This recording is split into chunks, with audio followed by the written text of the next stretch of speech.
Good morning. Today is Wednesday, October the 21st of 2020. Notice is hereby given of a regular meeting of Grimes County Commissioners Court, Grimes County, Texas. It is the 21st day of October. It is 9 a.m. We are at the designated location of 114 West Buffington Avenue, Anderson, Texas, at which time the following subjects will be discussed and acted upon. Meeting has been called to order. I would ask that if you would please rise for the invocation. Remain standing for the pledges to the Texas and the U.S. flag. Would you pray with me, please? Father, we thank you for this day. Dear God, for the blessings of this life. We thank you for another opportunity that you've given us to serve. We pray for this court. We pray for the leadership of this county. We pray for the citizens of this county. Father, we ask that you help us to be mindful of the role that we play, the services that we provide. We're blessed to live in this nation. We're blessed to live in this state. And we're blessed to live in this county. We thank you for those blessings, dear God. And it's in Jesus' name we pray. Amen. I pledge allegiance to the flag of the United States of America and to the republic for which it stands, one nation under God, indivisible, with liberty and justice for all. On the Texas flag, I pledge allegiance to thee, Texas, one state under God, one and indivisible. Thank you. Would you be seated, please? Now is the time that we ask for public comments. I do have two sheets on public comments. I have a comment from Harry Walker, and you're with no particular organization. You do work for Grimes County, let the record show. And it doesn't have a particular agenda item. Sir, you have your 2 minutes. Good morning, everyone. I'd like to take this opportunity to introduce Miss Debbie Henderson. She joined our staff this week. She's taken our new admin position. Debbie comes to us from the city of College Station and Texas A&M University, but I still hired her anyway. And actually worked for Grimes County in the past years ago for Judge Bacchus. So I think she'll be a fine addition to our staff. I just want y'all to have an opportunity to meet her. And you knew what you were getting into, right? Well, I wasn't sure, but my third day into it, I'm learning. Welcome on board. They're a great staff. So Welcome on board. Thank you very much. Thank you, Mr. Walker. I also have a submission for public comments from Vanessa Brzezinski, our county clerk, and she wants to recognize Family Search. Ms. Brzezinski? Yes, sir. I'd like to see if you would friends from me, please. Sure. Make up through in the hallway. All right. Mary, y'all come on. Y'all come on. You come to me. Good morning, commissioners. Good morning. Let's wait for them to get inside. Sure. Come on in, y'all can just stand behind me right here. So we have Mary Johnson. She works in the county clerk's office. And this is Mr. and Mrs. Bowers, Michael and Ruth. And they've been working with the county clerk's office for over a year now, doing scanning, digitization, through an organization called Family Search. They volunteer their time. They do not get paid. And this is a free service to the county. So they have been a tremendous help in helping us getting some of our records digitized. Did you get a final count of how many images? 239,812. There you go. I thank you so much. And I have a little certificate for you guys for being so helpful. So this is for you. Thank you. Sherry, can you take a picture? And this is for you. And I just want to tell you how much we really appreciate all of the time that y'all spent. It's been very interesting. This is the first time we've done this for Family Search. Yes, sir. And looking at some of these records, we find some very funny stuff. And it's been a lot of help with Captain Aaron. It's been great. It's been Y'all want to great experience. certificates up? It's been a great experience. y'all were digitizing, what main records that you were digitizing? Do you recall? Deeds, liens, mortgages, probate case files, probate birth records, Marriages. marriage licenses, the school census. That was for the biggest one, was school census. Fortunately, they're small, Sure. so we could go through them very fast, but There were over 65,000. yeah, 65,000 just in 65,000 total. of those alone. Yeah. Well, they anybody came up that, with anybody that works for the county for free for a year. Yeah. Yeah, we felt like employees. Thank y'all again very much, Thank you. and I hope y'all have a great in the future Thank you. endeavors as well. We look forward to coming back and seeing Okay, your new building. maybe we can have y'all back. Yeah. All right, thank y'all so Thank, much. thank you so much. Thank you. Well done. Thank you, Vanessa. My cell block partners. Thank you, Mary. She's gonna be so alone now. All right, any other public comments, anything from commissioners? Hearing none, we'll go to consent agenda items number 3, number 4, number 5. Number 3 is. Number 6 as well. I'm sorry? Number 6 as well. Is that a consent agenda, or I thought that was Commissioner Dobianski? It's not under name. Sheree, is number 6 consent agenda item, or is that Commissioner Dobianski? It's a consent agenda item, it is Harry Walker. All right, fine. Consent agenda items number 3, 4, 5, and 6. Number 3, consider and take action to approve the treasurer's list of claims. 4, consider and take action to approve payroll. 5, to consider and take action to approve budget amendments and or line item transfers, which is on page 2. And then we have the finalization on page 6, which is consideration and possible approval of a communications installation permit for AT&T Communications on CR 30 Wade Road in precinct number 2, or attachment number 6. Any questions or comments? If there are no questions or comments, I make the motion to approve consent agenda items 3, 4, 5, and 6. Second. There's a motion before the court on consent agenda items number 3, 4, 5, and 6 by Commissioner Walker, seconded by Commissioner Dobianski. Is there any further discussion? In hearing none, all in favor say aye. Aye. Opposed? That motion carries. We'll go to agenda item number 7. Grimes County District Attorney Andrea Bender, discuss and take action to resolve loss of Victim Services Community Action Project. The value of that's $159,500. Is Ms. Bender coming in? Okay.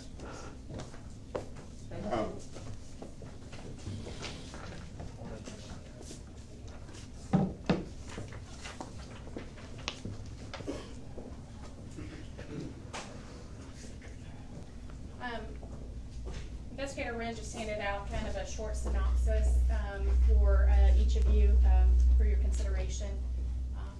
And if you just let me know when you're ready for me to begin.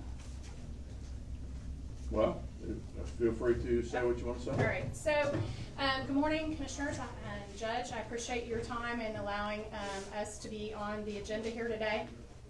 We are here in relationship to what has been commonly known as our VOCA grant, which is a grant that was funded through the governor's office, but is actually based on some federal funding. We have asked, I asked Judge McClain to come for support because he was actually the person that went to the governor's office and went through the COG to have this grant be created for Grimes County. And so what you have there is kind of a history of the grant. The original grant is typically awarded for 1 year, as you see there. We made a second in 2015. There was a second application made during his interim as district attorney, which was effective for 2 years, starting in 2016. And after I took over as district attorney in the spring of 2018, we put in an application for the grant, and we were awarded a grant for 2 years on October 1st, 2018. As typically happens, we applied in the spring of this year for our VOCA grant, which funds both Investigator John Wren's position in my office and Gilberta Diaz, who is our crime victims liaison person in our office. As of Tuesday of last week, we were notified that we were no longer eligible for that grant through the COG. That most recent grant application period was for the coming 1 year period for $159,000. And our most recent grant ended at the end of September 2020. I wanted to provide y'all some numbers to let you know what our Victims Assistance Liaison, along with our Victims Assistance Coordinator, does, along with John Wren, who is our Victims Assistant Affiliated Investigator. In this most recent period, you can see that we have had, as of September 2020, we have serviced 339 new victims in Grimes County. We average 43 new victims every quarter in our office. I will tell you that some of the things that have gone on in the early part of the year, I would anticipate those numbers are going to continue to rise because we are seeing some additional crime that's occurring in Navasota. We have, over the 5-year period, 860 new victims have been helped by these two, along with our Victims Assistance Coordinator, work in Brenda Williams. And what these two positions did were provide victim counseling, interpretation services, because Gilberta Diaz, we are very fortunate, is Spanish speaking, and we provide services to a large number of Hispanic individuals in our office. And it all travel, training, kids in court, which I'll discuss, office supplies, equipment, and software. So what I wanted to also go over with y'all is what they do. And I put a little talking points or heads there and what they do. John Wren, who has 22 years of law enforcement experience, he's a master police officer. Every single case that comes in our office, including every single victim case, he is the first person, besides the secretaries that take it in and scan those documents in. He's the first person in our office that touches every single case. He reviews every single case that comes in our office to make sure that it is complete. That means that we have offense reports, we have supplements, and that's from every single agency in this county. That is to make, he also makes sure that we have all the video, because everybody has body cam and everyone has in-car video. He often actually watches that video to make sure that there's not an officer that sometimes comes in and assists, and in the moment, they don't remember that this other officer can be very oftentimes transporting witnesses that do not have the ability to travel. He has traveled several times in the last year with Brenda Williams to Fort Worth to service a victim that was there, including we had to move her back to this area because of the situation that she was in. Ms. Bender, can I stop you? Yes. It sounds like you're trying to convince us that we need these positions. From my perspective, there's no convincing needed to be done on your part. The grant, we missed the deadline on that, but I've already stated to you that we would find the money within the county, or at least that was my thought, bringing it before commissioners, and that's why it's on the agenda today, that we would indeed find the money within the county to continue financing these two positions. And Your Honor, and I respect that and everything that you have done in regards to this grant, and I appreciate the communication that you have had with our office, but I think it's important that the commissioners know what they do. I think it's important that the taxpayers know what value they are getting for these positions. If I may be allowed to continue for just a few more minutes. Go ahead. Thank you. In addition, he helps prepare grand jury with myself on all felony cases. He takes calls from law enforcement for 24/7, 365 days a year. He assists me in managing the budget. He also coordinates special projects in our office, including during the COVID time, we have reduced our storage area to the smallest amount in the anticipation of going to the newest building. Also, Gilberta Diaz, our crime victims liaison, as I said, she provides value services to be able to communicate with those that can't communicate in anything other than Spanish language. She reviews every victim case along with Brenda Williams in our office to do a victim needs assessment, because we don't just deal with what a victim needs in the courtroom, we deal with what each victim needs holistically in their life in our office. And they do a fabulous job doing that.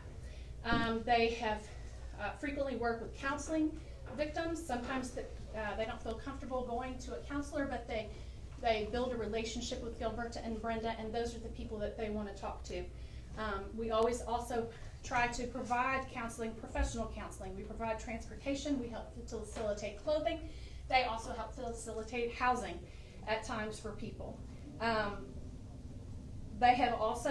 She also assists in doing what we call a RIP call.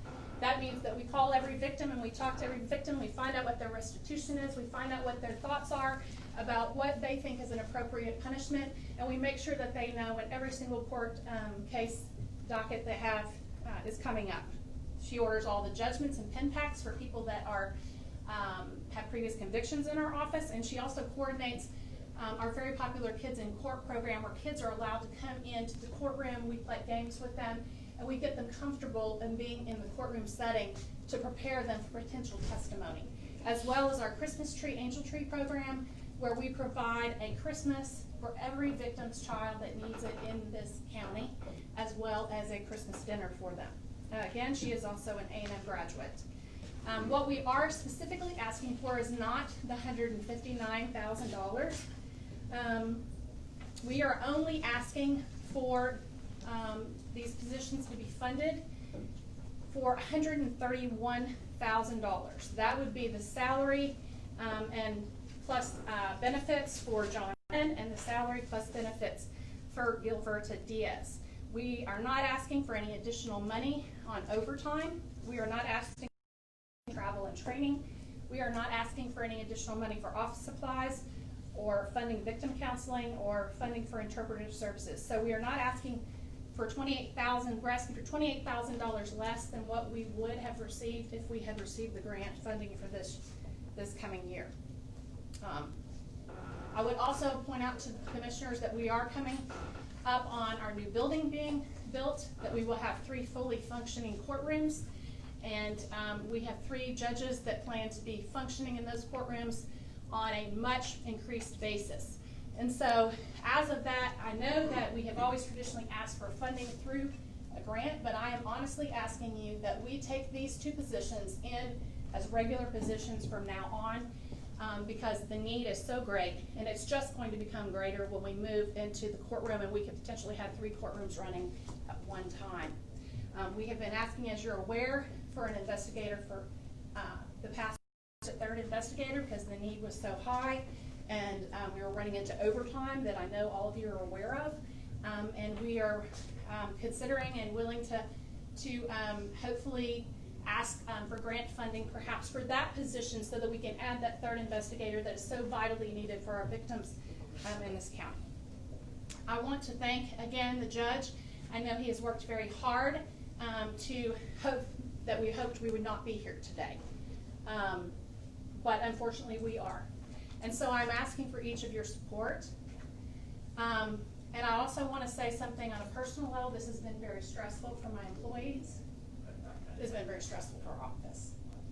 And I appreciate any support that you give. We are in this position because the Uniform Crime Victims Reporting statistics were not reported to the governor's office in the state as they're supposed to have been by the Grimes County Sheriff's Office. And I do not feel that my employees should pay for, and we should lose funding for employees who do vital, good public service work because of a mistake of another office.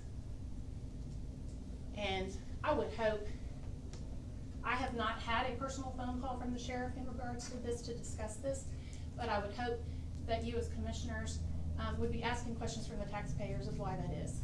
Thank you.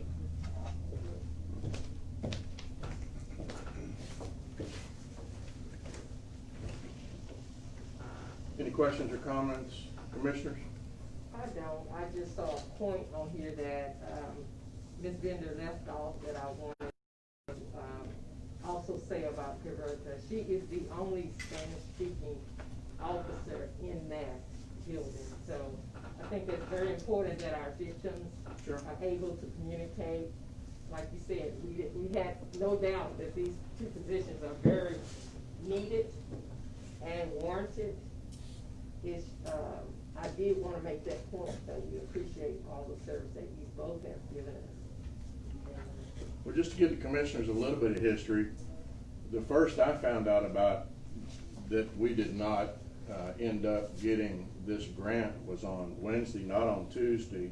And that's when I went to our monthly BBCOG meeting, and I was pulled out by Roger Sheridan. He said, "Judge, you need to know this." And I said, "Know what?" He said, "Well, some reporting didn't take place, and y'all are not receiving this grant." And okay, so I went into my "what are you talking about" mode from there. And then I had a contact from a grant writer, and I had contact from another person. I also had a contact from the sheriff who requested me to be in a meeting or he wanted to talk with me as soon as possible. And we were able to arrange that for 7:30 the next morning. I met in his office with his chief and with Lieutenant Dan Caswell out of the jail. And sheriff said, "We missed it. We didn't get it reported in time." They'd had a change of personnel and positions over there because when David Cook, COOK, retired, that responsibility was supposedly given over to somebody else, and it didn't happen the way it should. However, some of the documentation that I understand was indeed sent to where it needed to be sent to, but it was sent via normal mail. And then the sheriff's office received some of that data back, and they assumed, they thought, whatever. We sent it in, they've reviewed it, they've sent it back, we're okay, didn't give it another thought. According to the sheriff, the first time that he heard that we aren't getting the grant was via a phone call at, I believe, 8:23 on Wednesday morning, which is the same day. Ms. Bender, if you found out on Tuesday, then you found out a day ahead of the rest of us. Actually, I found out on Wednesday. It's my understanding that the auditor's office got some kind of email on Tuesday, so I actually misspoke about that. Okay. The same day that I spoke to you. That's fair enough, and that was a holiday week anyway, so.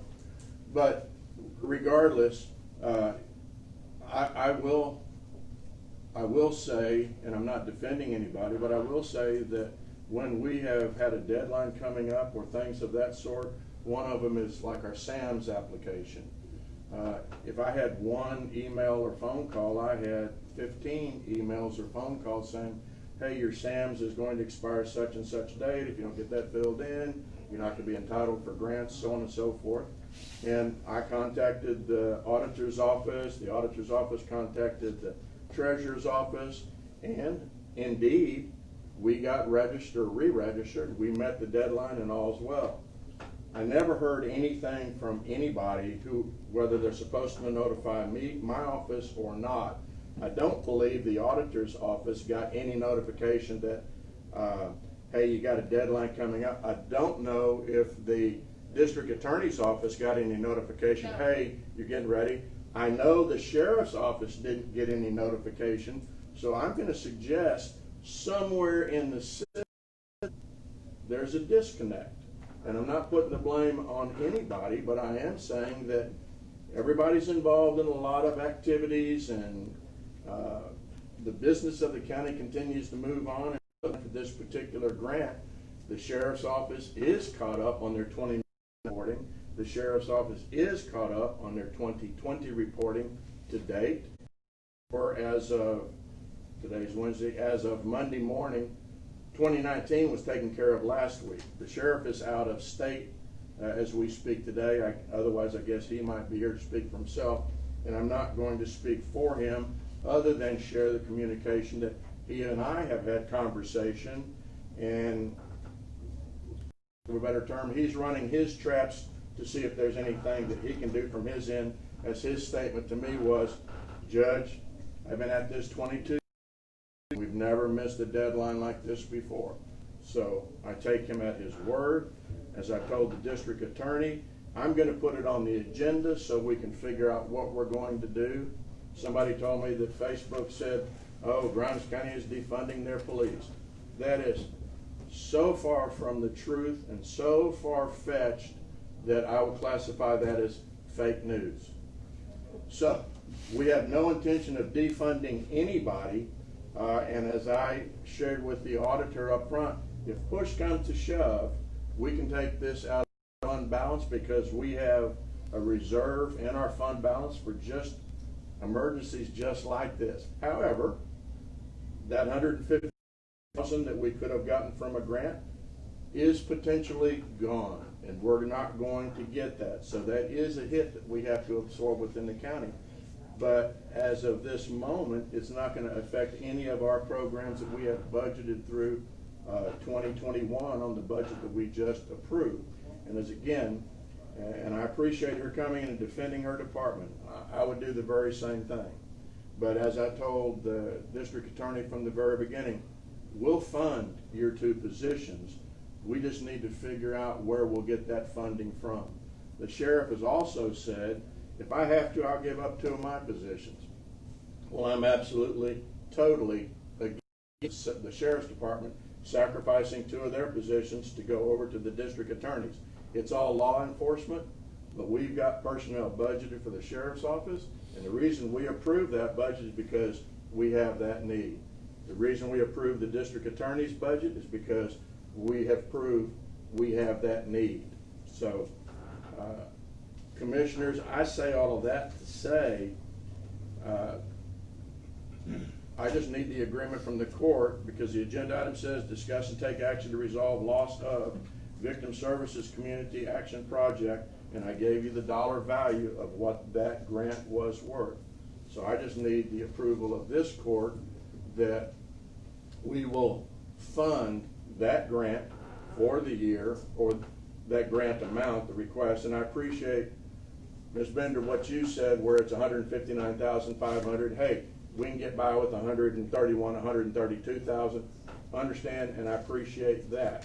But we don't want to cut your organization, your department short of money, because if we need to send somebody out on overtime, then that's what we need to do. And again, with our new courtroom, with 2 new district judges, with a county court of law, hopefully we're going to get a lot of use out of that facility, and we're going to need your services more than what we do. And as I've told John Wren, who has brought your budget to me the last 2 years, and we've had discussion about, we really want to have full-time or permanent people put into the budget. I say, and I shouldn't use the word permanent, but add those positions, and then we'll fund the 3rd position through the grants. I've shared my concerns, but what happens if the grant goes away? Because it's not only us missing a deadline, the federal money can stop coming. So we as a county, we as a court need to be prepared. Just because we put people into a position and the federal government's funding it for a period of time, that's not to say we all get comfortable with that work being done, and then the federal government pulls the funding. We as a county, if we need to keep those positions, need to figure out budgetarily how we're going to fund those positions. So, end of the day, I don't see us making any change for your department. This is just me, the county judge, speaking. We're going to make a decision here in just a minute. And as I mentioned to you, there's a glimmer at the end of the tunnel. I don't know if it's a light shining on the grant, but the sheriff told me, he said, I've got a few traps I need to run and see what I can do. And he said he would do that as soon as he gets back into town.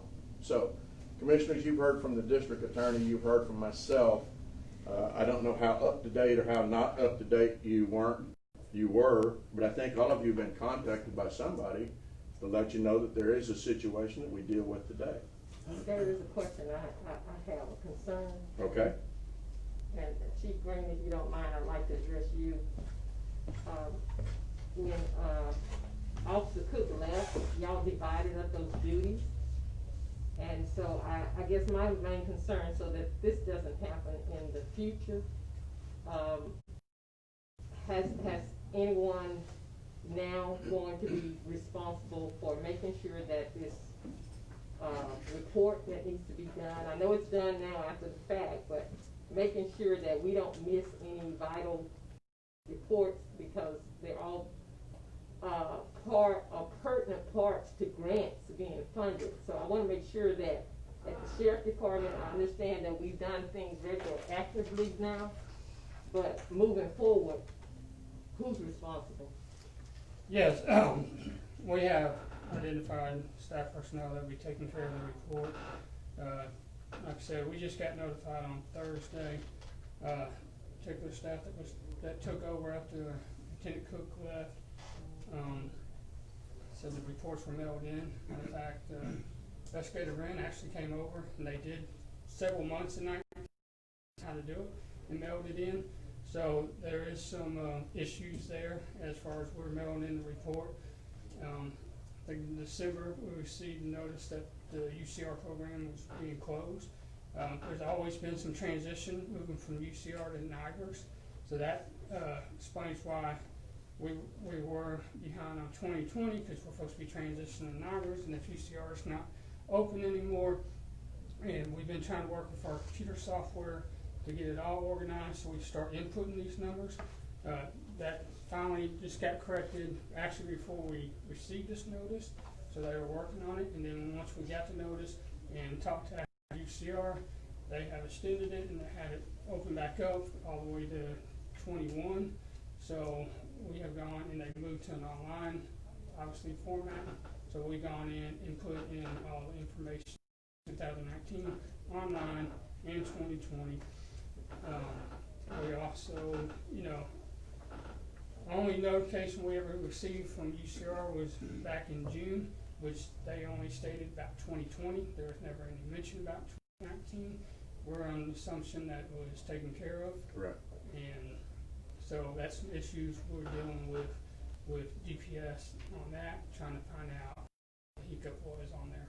Well, I guess one of my main concerns was when y'all came to court, y'all said instead of replace that officer, you all were gonna divvy up the responsibilities, so. Yes, that's Someone has their that's eye already on the been ball. done, and I've been added to the list where I actually log into the system view. Before they had limited users amount on there, so I was never on there, so now I am. I actually do make sure that they're being turned in. Thank you very much. Just a question, does the district attorney's office have the ability to check in on that? No, we don't do uniform crime reporting system. That is only police departments and sheriff's departments and constables that actually go out and have to write tickets and do proactive policing. So we do not do anything related to the UCR. Our responsibilities are through CJIS. And as you're well aware, we have cooperated with the district clerk and the county clerk and the jail to make sure that our CJIS numbers are where they need to be. Right, because Yes. that was an issue once upon a time. We got that resolved, but I guess my concern is because it does affect your department, the grant does affect your department, and the reporting ultimately could affect your department. Is there an opportunity for y'all to have not input but oversight? No, sir. We can't have oversight over another elected official. Yeah. Okay, all right. You mentioned something in your question. Does this report affect other grants? My research, not to my knowledge. It does affect other, public safety grants, but not any, this is the only one that we currently have. This is the only one we currently have, but it did not affect anything with No. the city of Navasota, any No. of that? Okay, Not because that I'm aware I got that also. Because I'd rather hear from Andrea than Brad Stafford any day, so. Well, I just wanted to make sure that, just like the judge's office, they start keeping a timeline of what's due when and where. And I just wanted to make sure that we didn't miss this when we got rid of Officer Cook, so. Well, the irony When is he retired. on Tuesday, before this last Wednesday, I'd sent an email to our new auditor, our chief auditor, Jesse. Welcome on board. even though you've been on board 11 and a half years. But I sent to her, just because I had been in a conference week before talking about grants, and I said, hey, let's put together a grant log. I'd like to know the grant name, number, you know, who's involved, who's taking care of it, what is the grant worth, what's our match, just so we could kind of, my office could keep an eye on it. That was on Tuesday, and on Wednesday, this ugly issue shows up, and I'm like, why didn't I have that premonition a month ago? But so the sheriff's office commissioner, I think they have put in protocols to make sure that the data is reported on a timely. Chief, you're part of the oversight on that? Yes. Okay.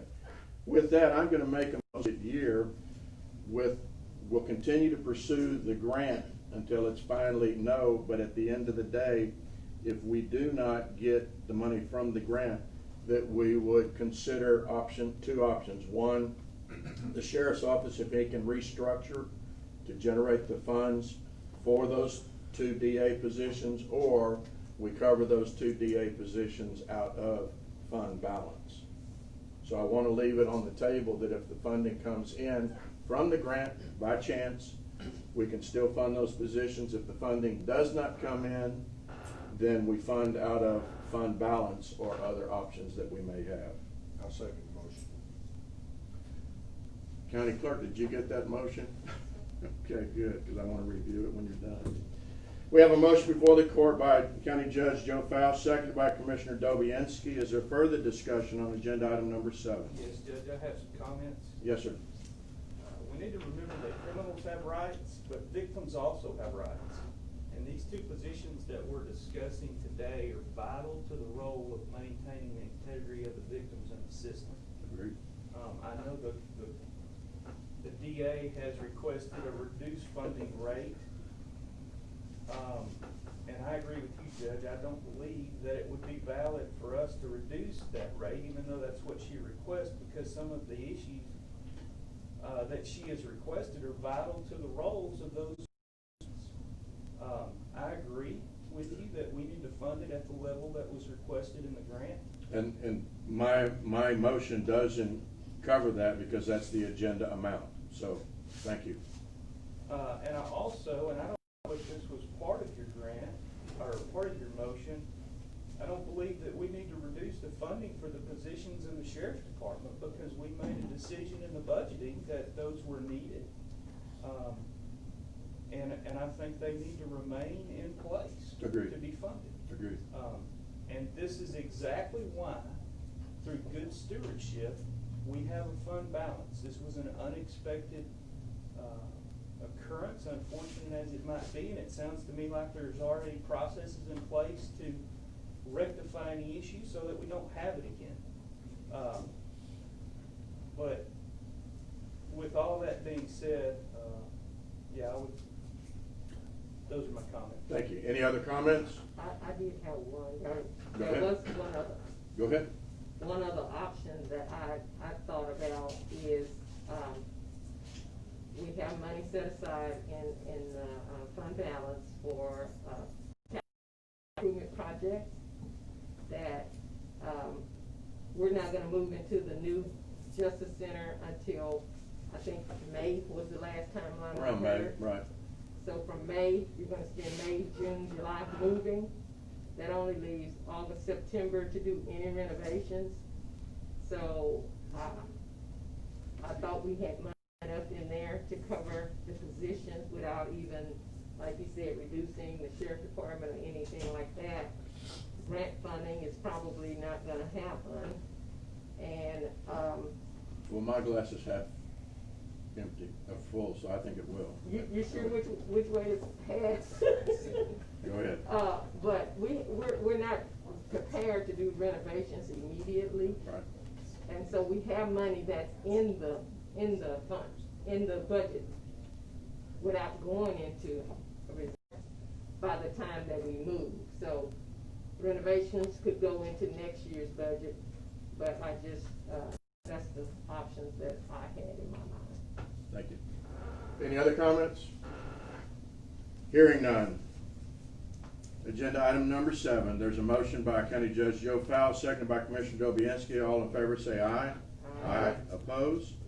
Motion carries. Thank you very much. You bet. Thank you all. Thank you. Thank you. With that, we'll go to agenda item number 8, Texas A&M AgriLife County Extension Agent Alan Holman. Mr. Holman, are you in the hall? You need to hear about the flowers and the goats and all that good stuff, man.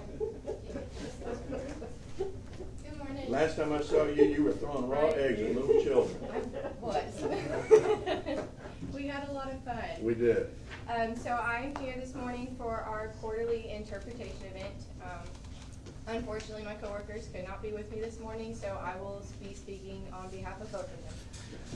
So I'll go ahead and get started. Under our Ag and Natural Resources, we had 33 Grimes County landowners that met with Agent Homan via online methods and face-to-face methods over the summer and fall months to discuss different agriculture topics. Each of them were different.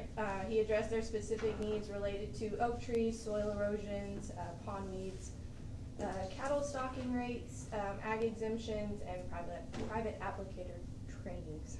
Sorry, couldn't get that word out. How often do y'all do that, the private applicators? Because I get calls on that kind of regularly. I know he does them quite often. There's multiple that he does. Once a quarter, probably at least? Mhm. Okay. All Yeah. right. And that's what I'll talk about a little bit next. Under his A&R programming, there were 16 landowners that attended private applicator trainings.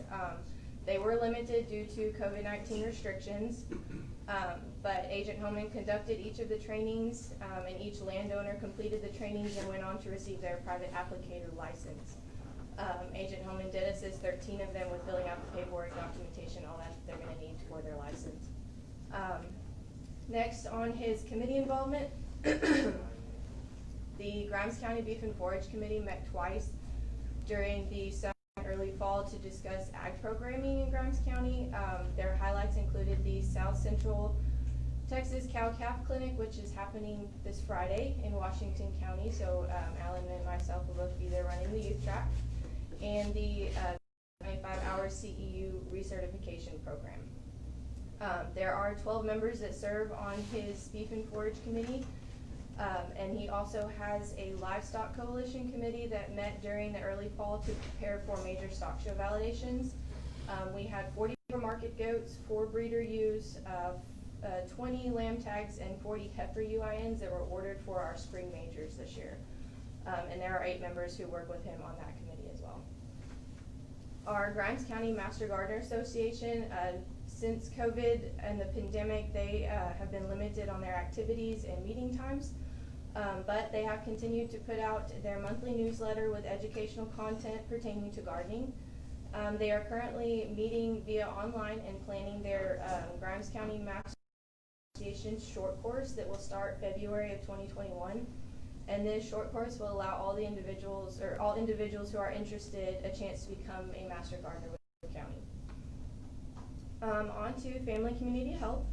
So I have been working, now that a few of the COVID restrictions have been lifted and we are able to meet, I've been working to put together a family and community health committee and a 4-H FCH committee that will help me with planning and implementing my programs. Right now I have 4 4-H parents that are on my 4-H committee to help me with those, and currently 2 on my FCH committee to help me with some upcoming plans for next year that I'd like to put into play. One of those plans would be the Walk Across Texas program. I believe we had this program several years ago in the county, and it's something week program that's designed to help reestablish regular physical activity, better eating, all that kind of stuff. And teams work together to reach a goal of 832 miles, which is how many miles it would take to walk across the state of Texas. I'm working with my FC right now, trying to start the planning program to hopefully implement this February through April of 2021. I have also of a 4-H leadership and citizenship initiative team. We have met several times over the last couple months and developing online programs to get our youth involved in leadership, and working with some agents from District 9 as well as District 11, and we created a pen pal program that allows 4-Hers to reach other 4-Hers who aren't in their district, talk about things that they're doing, their differences, likes, all that kind of stuff, get them to communicate with someone who they wouldn't see regularly. And then we also developed a leadership education program that the senior level 4-Hers will earn. They'll start as a junior 4-Her and they have to meet so many requirements. And then once they become a senior 4-H levels 4-Her, then they can receive the certification. I have also attended some Better Living for Texan programs. The BLT program trainings over the last couple months have talked about what the BLT program expectations are, implementation, resources, lessons that can be taught in the BLT program. So I'm hoping to incorporate some of those into my plans for next year with this training, and they helped a lot. So on to our 4-H and youth development. So our new 4-H year started September 1st of this year. We ended our 2019-2020 year with our 4-H awards banquet. Due to COVID, we did have a small ceremony for our 16 Star Award winners, and we also had a drive-by pickup award for all of our the 44 other participants who competed in county events. This was just something that we could give back to them for their 4-H year, kind of missing out on a lot with COVID. So they really enjoyed our 4-H banquet. To start off the 4-H year in September, we had a 4-H kickoff event, and that was hosted September 28th with a lot of fun. We had 16 youth attend the event, and 2 new families out of that joined. Really excited to get them on board. Myself, Agent Homan, and Agent Hayes led several games that the kids played, and our county council spoke on what the 4-H program is all about while enjoying some ice cream. So we had a lot of fun, played games, kind of got the kids involved with each other, so it was a really good event. And the windy day made it that much more fun. Yes, it did. Playing Hungry Hippos in the wind was a little bit difficult, Good job. but we managed. And then we recently had our one-day event. So National 4-H Week was October 4th through the 10th, and the Grimes County 4-H program had 6 youth that attended Commissioner's Court and proclaimed that National 4-H Week. October 10th ended our 4-H week with our one-day community service event, and the council voted to give back to the fairground. We went out there from 9 to 12.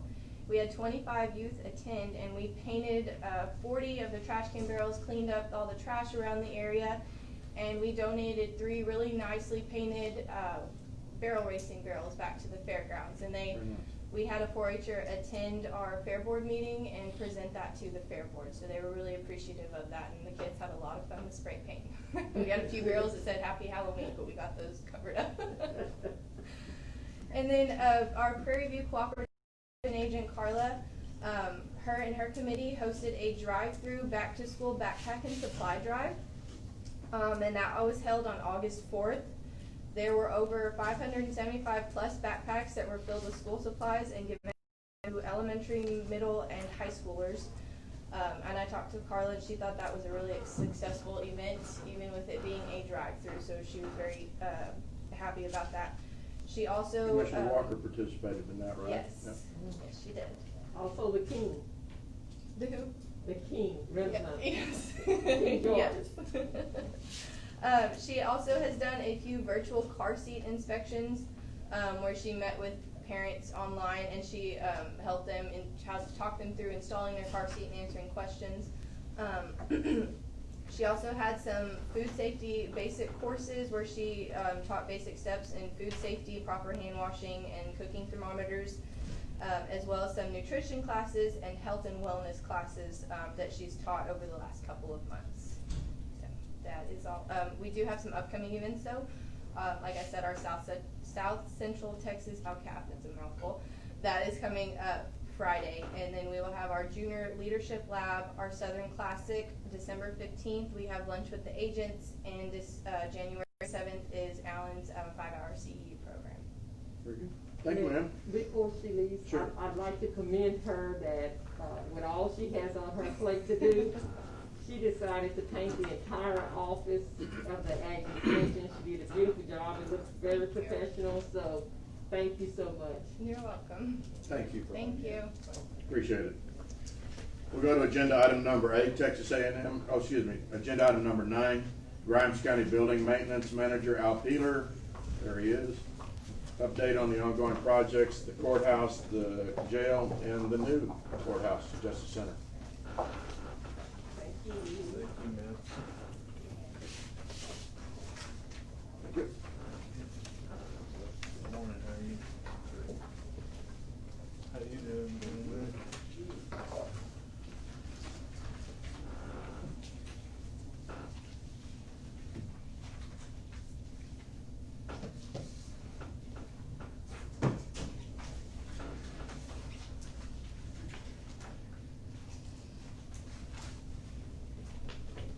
Thank you, sir. Yes, sir. Good morning, Commissioners Court, Judge, elected officials. We'll start off with, the historical courthouse. We are, one final inspection away and some staying in the stairs, and that project will be, complete. It looks good. We have a few issues that I'm concerned with that I want them to take care of. That will be in the final inspection, and they'll have probably a month after that to figure out and get everything completed as I want it. So, we have the engineer coming in next week to make her, final cut, and that, her final cut and my final cut are about the same. She sees what I see, and then she marks it in her report. But we are wrapping that up. Judge picked out the stain color 2 days ago. 2 days ago. Yeah, 2 days ago. So. And the difference between the three choices was none. So I didn't pick wrong. It was very tight. So that on that project, the jail, we'll go to the jail if there isn't any questions on that.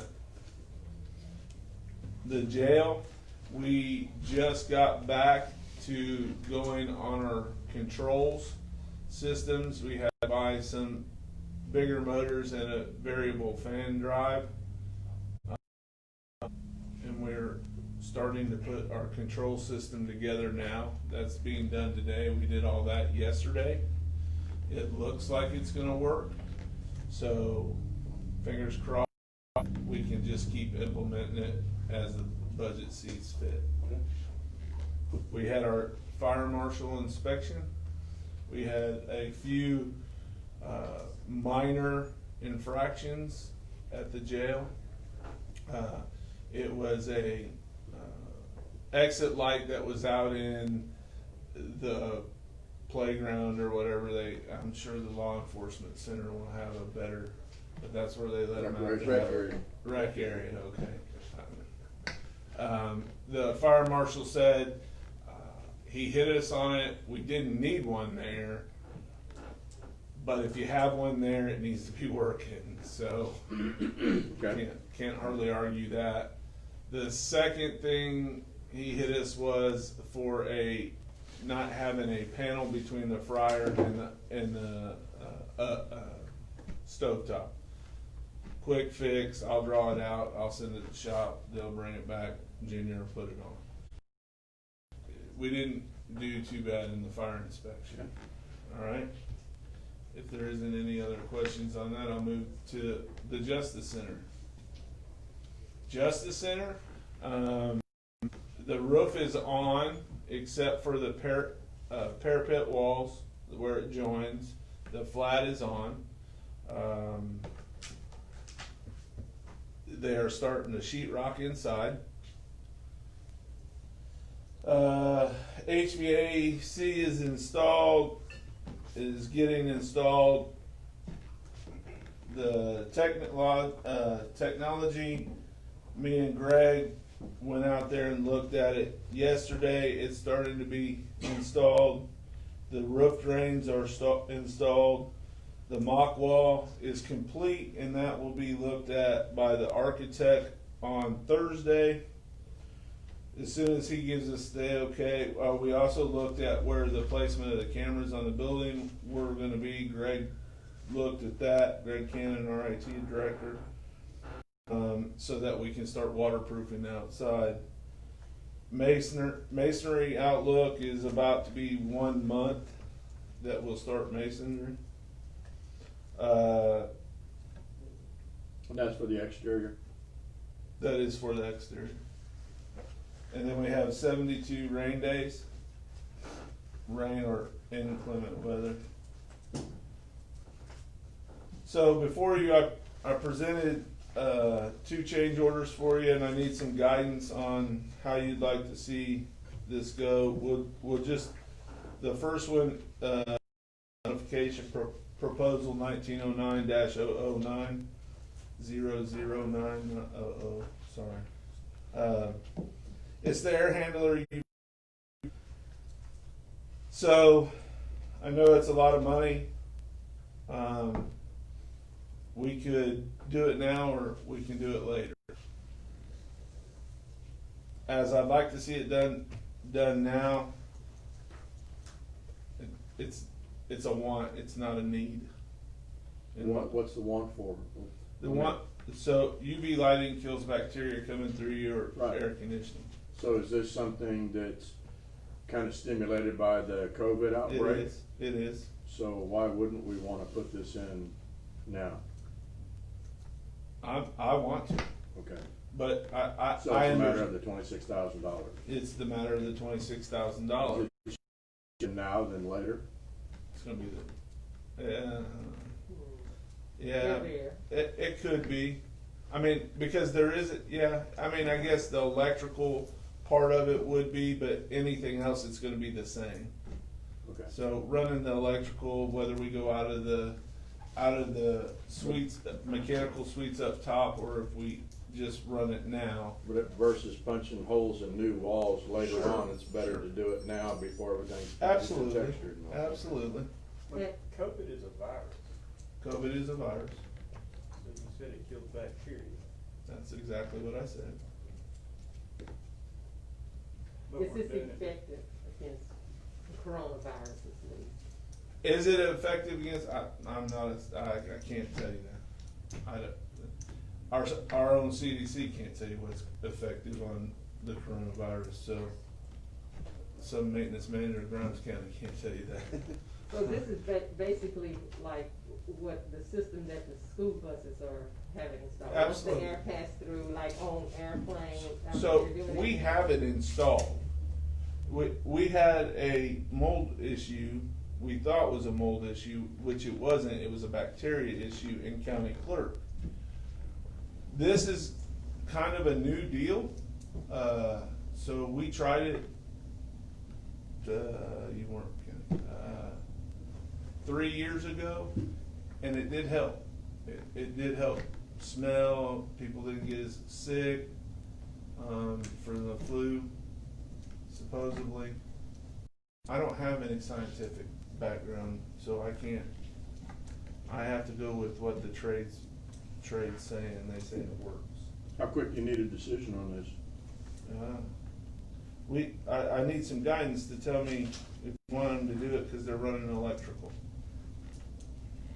Even if we put the plug in, because it has to have a plug, I thought I saw that. Yeah, it's not a, The 240 circuit. yeah, And a disconnect yeah. for each unit. How many units is there? 2. 2? Well, how many units overall? No, you said including the 240 Right. volt circuit and disconnect for each unit. Right, so we have, This requests 4. yeah, we have, so you have 2 units, but you'll have one, return and one supply, so that is 4. That was a rough one, I was still on drywall. So both of these are based upon, after the fact, Corona came on the scene. This Absolutely. is something you're trying to remedy in advance. Also, the next proposal on the glazing panels. Yeah, we'll talk about that, 'cause that's, Is any of this covered under the CARES?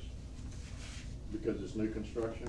well, it's because we can't have it done by December 31st. Oh. December 15th now. But December But- 15th, no.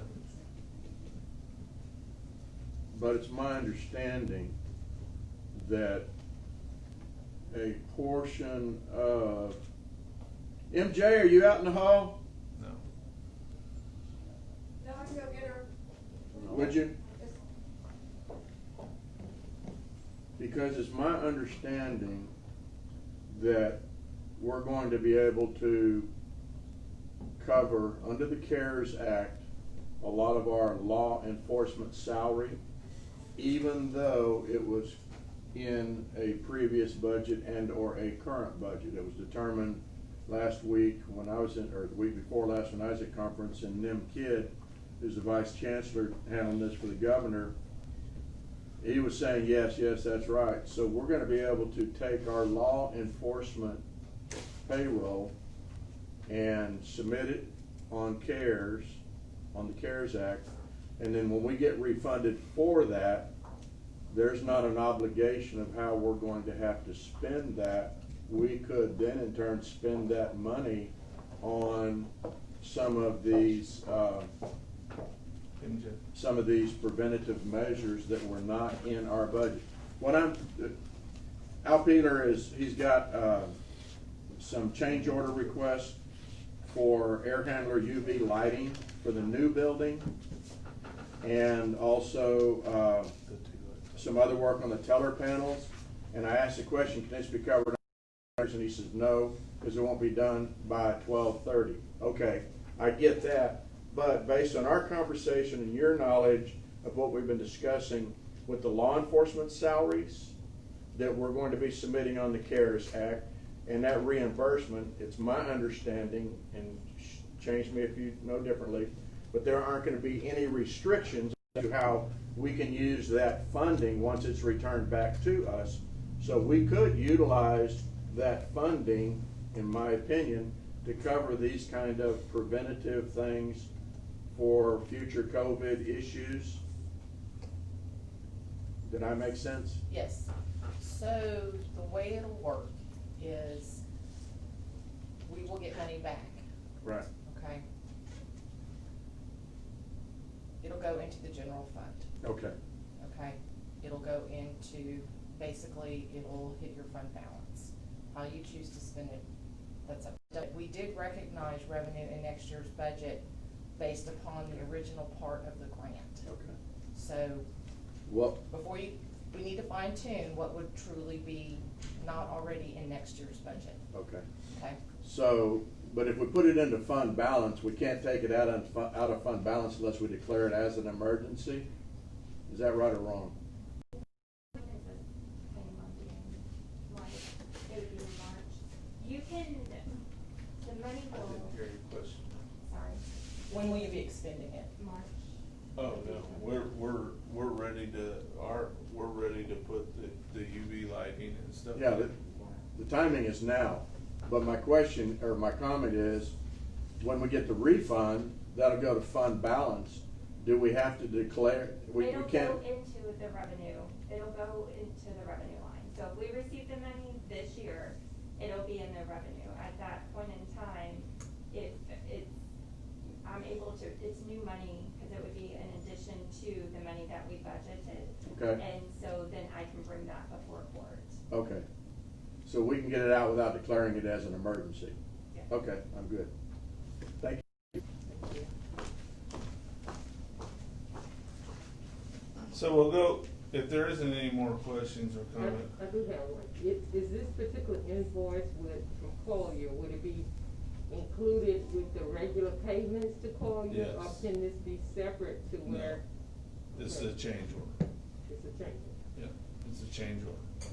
So on the UV light, do we have any data, longitudinal data to show the expense of maintenance? Oh, there's an expense to, so the UV lights have to be changed once a year. And they are about, it would be about $1,000. Would these things cover the whole building? Yes. Yes. Commissioner, that's not very technical things. Hey, y'all know what I'm talking about, right? did. I got it, don't worry. You're speaking out now. So it's 1,000 for like each, I like don't- how much would that be annually $1,000. for all of it, to cover all of it? Well, just the light bulb. For the 4 light bulbs? Yes. $1,000? Yeah. Okay. And he can put that in his maintenance budget. Plus labor. Plus, labor. plus labor, yes, sir. Can you do it? Yes, sir. Okay. Labor's covered. I'd say I could do it too. Yeah, thanks. Hey, all you gotta do is call him when that need changes. He's sitting on his shoulder. No, it's got a nice place there. You don't even have to bend down. I don't know, I mean, we're not asking to retrofit any of the buildings that we have right now Right. with these lighting, and we have the funding to do so, so I don't know that makes a difference in the new building. I'm just saying, it's an observation. Right. Tell us about the second page. Okay, 1909-010. The only change up that I have done on this project change order is the JP came and said, hey, we'd like to have a pay window. The pay window was not in there, and it wasn't in this. So they put in what a sliding window in the JP's office, and I questioned that in the meeting yesterday, and I said, well, a sliding window doesn't do anything for COVID protection. You move it, and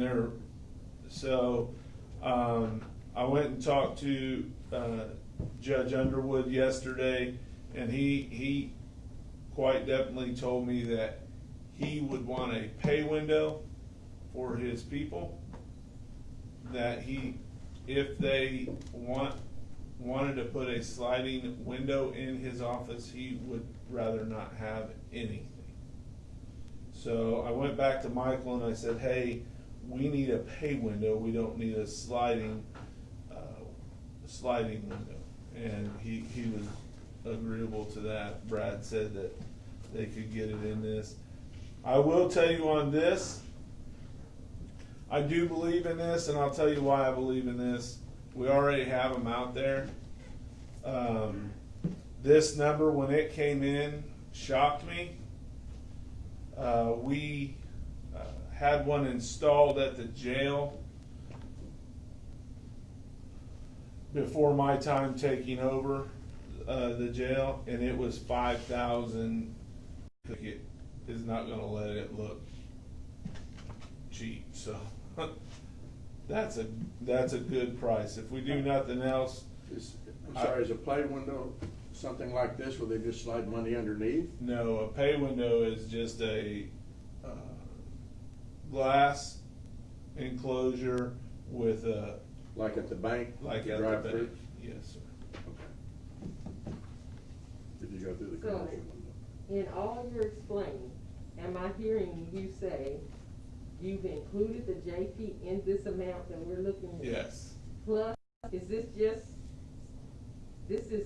plus installing glazing panels, right, in all of these offices? Tax clerk? Yes. Yes. Okay, Yes. and the JP? Yes. Okay. That's why you were surprised at the number? Yes. Thank you. Yes, ma'am, because we put one in at the jail for $5,000 some, and this come back. We have been working on this a couple months, because I didn't know how, I brought it to Commissioner's Court before, and if you notice, the third one's missing. We're not buying hand sanitizer stations for $2,400 a piece. So, Where are we in change orders? Um, Amount of change orders. so this is 10. This is 10. Right at 10,000? No, number 10. Number We're- Order number 10. Yeah, and some of the change orders, so that's not a true indication of there's been 10 change orders. Change orders coming in is also like the flagpoles. I didn't need to bring that because we went from 3 to 2, that was a savings, but it was still a change order. I didn't need to bring that, it's a savings and I guess I wasn't asking the number, but I'm asking the number of the amount we spent. I don't have that right offhand. I can get it. Because we only have a certain amount spent. Oh, with our savings, we're still in budget. we're still within budget. I'm But trying, could you figure that amount out, please? for your change orders, sure.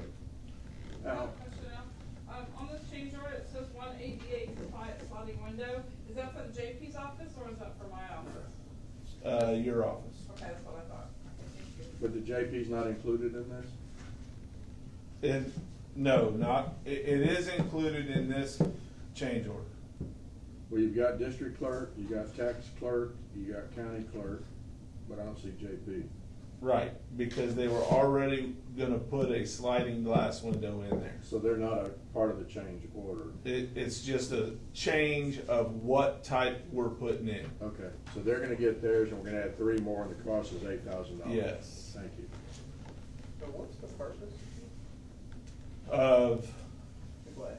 the glass, Part of the same security. purpose as what you got in front of you. COVID. So if we've got the glass, but we need the UV too? Well, it kind of does two different things. The UV comes through the air conditioning system. The glass is for protecting the public from us and the public from them. To my understanding, the UV will protect from viruses like the flu and stuff, as it goes through the air conditioning. And again, I'm not a medical expert, but that's what I understand the UV is. You're not getting me to say that. Sitting right here's a camera. I'm an engineer. I'm not. Mr. Bueller, do you have time for this to be on another agenda for budget amendment for action item? I can't. It's not set on action item yet. Thank you. I can get it. I just wanted you to think about it. All right. I'll bring it back up. When's our next commissioner's court? First Wednesday in November. Could you put me on that for action item? And if you would, just for informational purposes, get the total of the change order so that I can benefit from Commissioner Walker's request. Anything else? Nope, unless there's anything for you guys. I don't think so. Building committee, okay? Commissioner Mallett, Commissioner Cox? Okay, thank you, sir. Yep. We're gonna go to agenda item number 10, Grimes County IT Director Greg Cannon. Discuss and take action to approve a 3-year contract for BBCOG Internet Service for the JP3 Ag Extension and Juvenile Probation Offices in Navasota, or attachment number 10.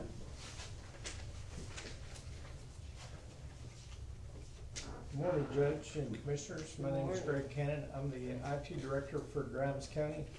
I'm seeking discussion and take action on a 3-year contract for internet services at the JP3's office in Navasota. Part of the CARES Act, we were able to secure high-speed fiber internet at no cost to the county for that office. Just for the connection, but for the service, this contract shows basically $350 a month for a 3-year contract. And why I chose a 3-year contract is that there's a lot of expense as part of the CARES program. It cost almost $50,000 to put the high-speed fiber out there. That didn't come out of our cost, but still it's quite expensive to put in. There would be no reason for us to change from year to year, and a 3-year quote gives us reduced rates. We currently pay over $17 per month, so this will be a reduction of about $67 per month, about $2,400 in savings over 3 years. And a much better quality product. Much better. Probably Commissioner Walker can attest to this. Every time it sprinkles or turns cold or the wind blows or anything, internet goes out over there, and it affects 5 offices. And we lose phones and we lose internet, and sometimes we've lost connectivity for as long as 2 weeks. So this is all buried fiber underground, so won't be affected by the elements. Even the view on the line, you Yeah. have to wait till it dries. So this will be a major improvement, plus we'll save money. So should we expect more work out of precinct 3 and precinct 4 offices since they have? Absolutely. That is, get us cranky. It'll help. Okay. And to let you know, they have pulled the fiber, they're just waiting to terminate it and activate the contract. So once we get approval on this, within a month, you'll be on the new high-speed internet. Are they, responsible for, or will Suddenlink be responsible for the disconnection? We'll have to turn the disconnect order in, we have to give them 30 days disconnect. So we'll have them both for momentarily at the same time? Right, just to make sure everything's working before we disconnect the other one, because once you disconnect, it's hard to reconnect, so we'll make sure everything's, and BV Cog is gonna allow us to, turn up that circuit and test before we actually have to start paying for And it. if not, we still have the GrimesCounty.net backup, or? No, we don't. But we'll make sure everything's working 100% before we swap it. Is there a motion? I make the motion that we approve a 3-year contract. Did you have an opportunity to look at the contract? I'm sorry. No. It's just one page, it's a service order. Then I make the motion, we approve a 3-year contract, for BB-Cog Internet Services for the JP3, Ag Extension, and Juvenile Probation Offices in Navasota. Second.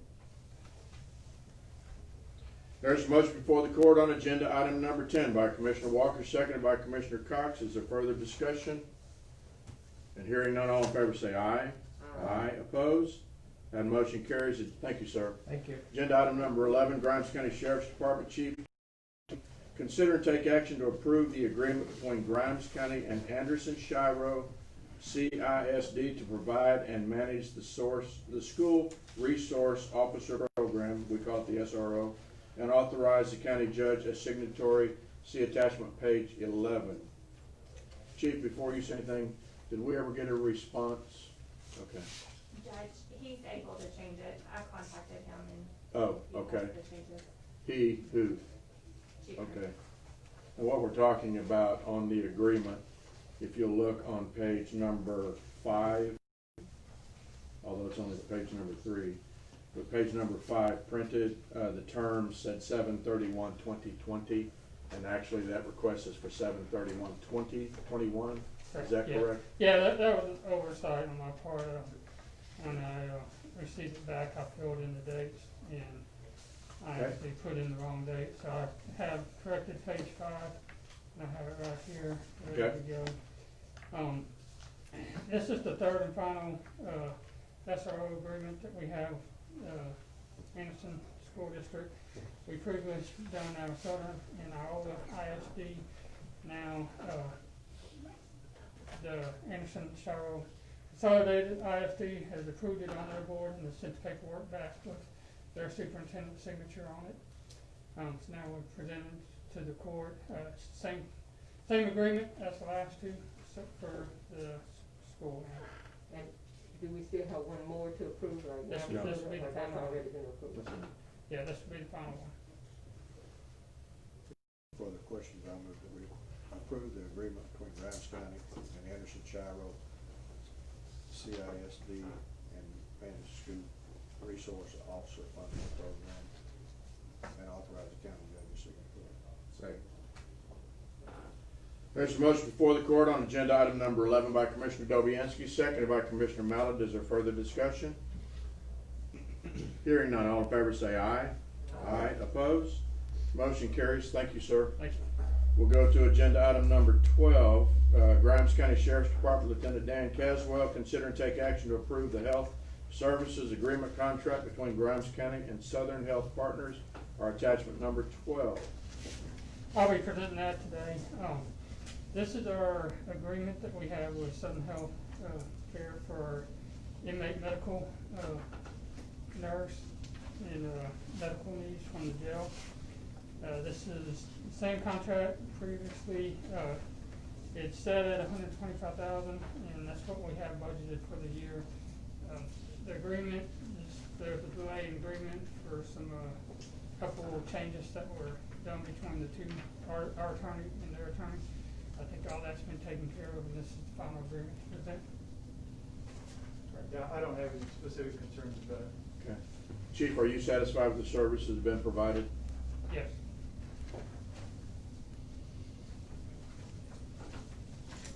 I move to approve the health service agreement contract between Grimes County and Southern Health Partners.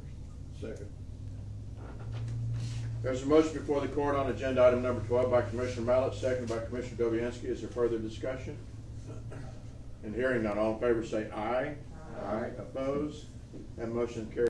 Chief. Thank you. Grimes County Treasurer Jim Bob Trent, number 13, consider and take action to amend the Grimes County investment policy to reduce the number of appointed positions to the investment committee from 2 to 4 persons and confirm the following appointees to the Grimes County Investment Committee: Philip Cox, Mary Ann Waters, and for the record, Philip Cox is County Commissioner, Precinct 4.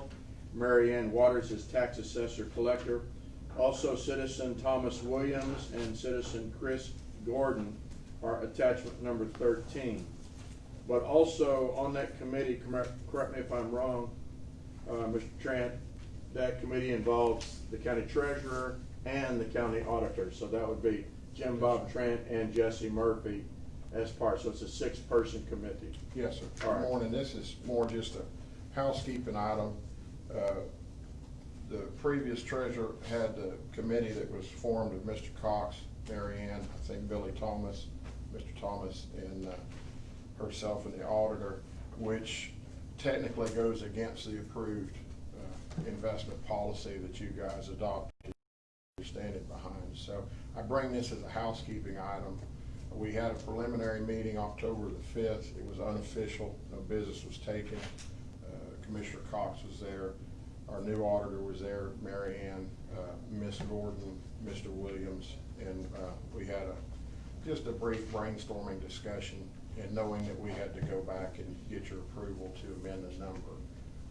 Again, just a housekeeping item. Judge Fouth offered that maybe we should try to make that number an odd number in case there's some type of voting or discontent there. I've considered it, as court's been going along. I would like to maintain it an even number. I want a unified decision coming forward from my committee to the court. If we can't be unified in what we're going to do investing, I don't want any part of it. So that's what I asked for first. If you so approve that, then I submit the names that I have below. We can talk about them after you approve that if you so choose. Perfect. Any questions? Is there a motion? I'm not asking for any money or anything like that. I just want some folks on there to help us. So there are 2 items that we're looking at. Yes, ma'am. The changing of the policy. Right. If you don't agree with adding that and changing that number in the policy, then we don't need to discuss it. The next item, I'll come back to you with something different. Can you explain why you chose to increase the number? I believe the more minds we have there that have different opinions, that have the best interest of the county at mind, I think the more palatable whatever we bring forward to the court and into the residents and taxpayers, I think the better chance we have better public opinion and transparency. I agree with that. And then if we approve the change in the policy, then you're asking that the people's names you submitted today be also included in the Yes, ma'am. The treasurer's a guaranteed position as chair and the chief investment officer. The auditor has to be there for obvious reasons as outlined in the policy. And we can, if you want to discuss that, Commissioner Cox has been on the investment committee for some time, I believe. He has the historical aspect of it, knows what was going on. Same with the tax assessor collector. They were on the previous treasurer's committee. I need that to kind of know the mindset and what went behind the policy was adopted. I'll go ahead and discuss it. We've had some people offered to us that, folks say, well, that'd be a good person to have. All of those down. The people were either too busy or didn't have the inclination to really serve and do what they wanted to do. Miss Gordon was offered to me. She's a business owner in the Plantersville, Magnolia area. She came to the October 5th meeting. She was impressive to me, seemed to have a good level mind to her. I don't think we have to worry about her, being able to control any kind of social media post or outburst, which I think is important for service on this committee. I have full confidence in her. Thomas Williams, you'll read there, we're really fortunate that he even wants to help us. He's a county resident. He was a former Texas senator, represented the Woodlands area. He's a CPA, was a financial investment advisor, a senior advisor to Greg Abbott. He was a vice chancellor on the Texas A&M University system. He loves the county. They now reside here. He is very eager to help us. I want to take advantage of people that are smarter than me, and he definitely needs to be on there. I had the honor to meet him, so I do. And if someone else approaches that has a desire to serve, that Phil would be an asset, if it's worth it, I'll bring it back to you. But I like what we have now. But this action is when people want to be on a panel, that's something the investment panel looks at, right? You all interview. It's nothing, we don't make the suggestions from Commissioner's Court. You approve them. Yes, we approve them, but we don't make the suggestions. Me acting as your investment officer, I kind of bring those, I guess, as a gatekeeper too. That's part of my due diligence is my office. The reason why I ask is because I know there are some out there that ask, why wasn't I considered, or I'd like to be considered. Right. So if in the future, the consideration comes through the investment panel, that's all I'm trying to ask. Absolutely. I received the same request and invited anyone that's interested to get with my office, and we'll certainly visit. I'm happy to visit with anybody on what we've got going on up here. Well, if there's no further discussion, then I'd like to make the motion that we amend the Grimes County investment policy to revise the number of appointed positions to the investment committee from 2 to 4 persons, and confirm the following appointees to the Grimes County Investment Committee: Philip Cox, Mary Ann Waters, Thomas Williams, and Chris Gardner. Second the motion.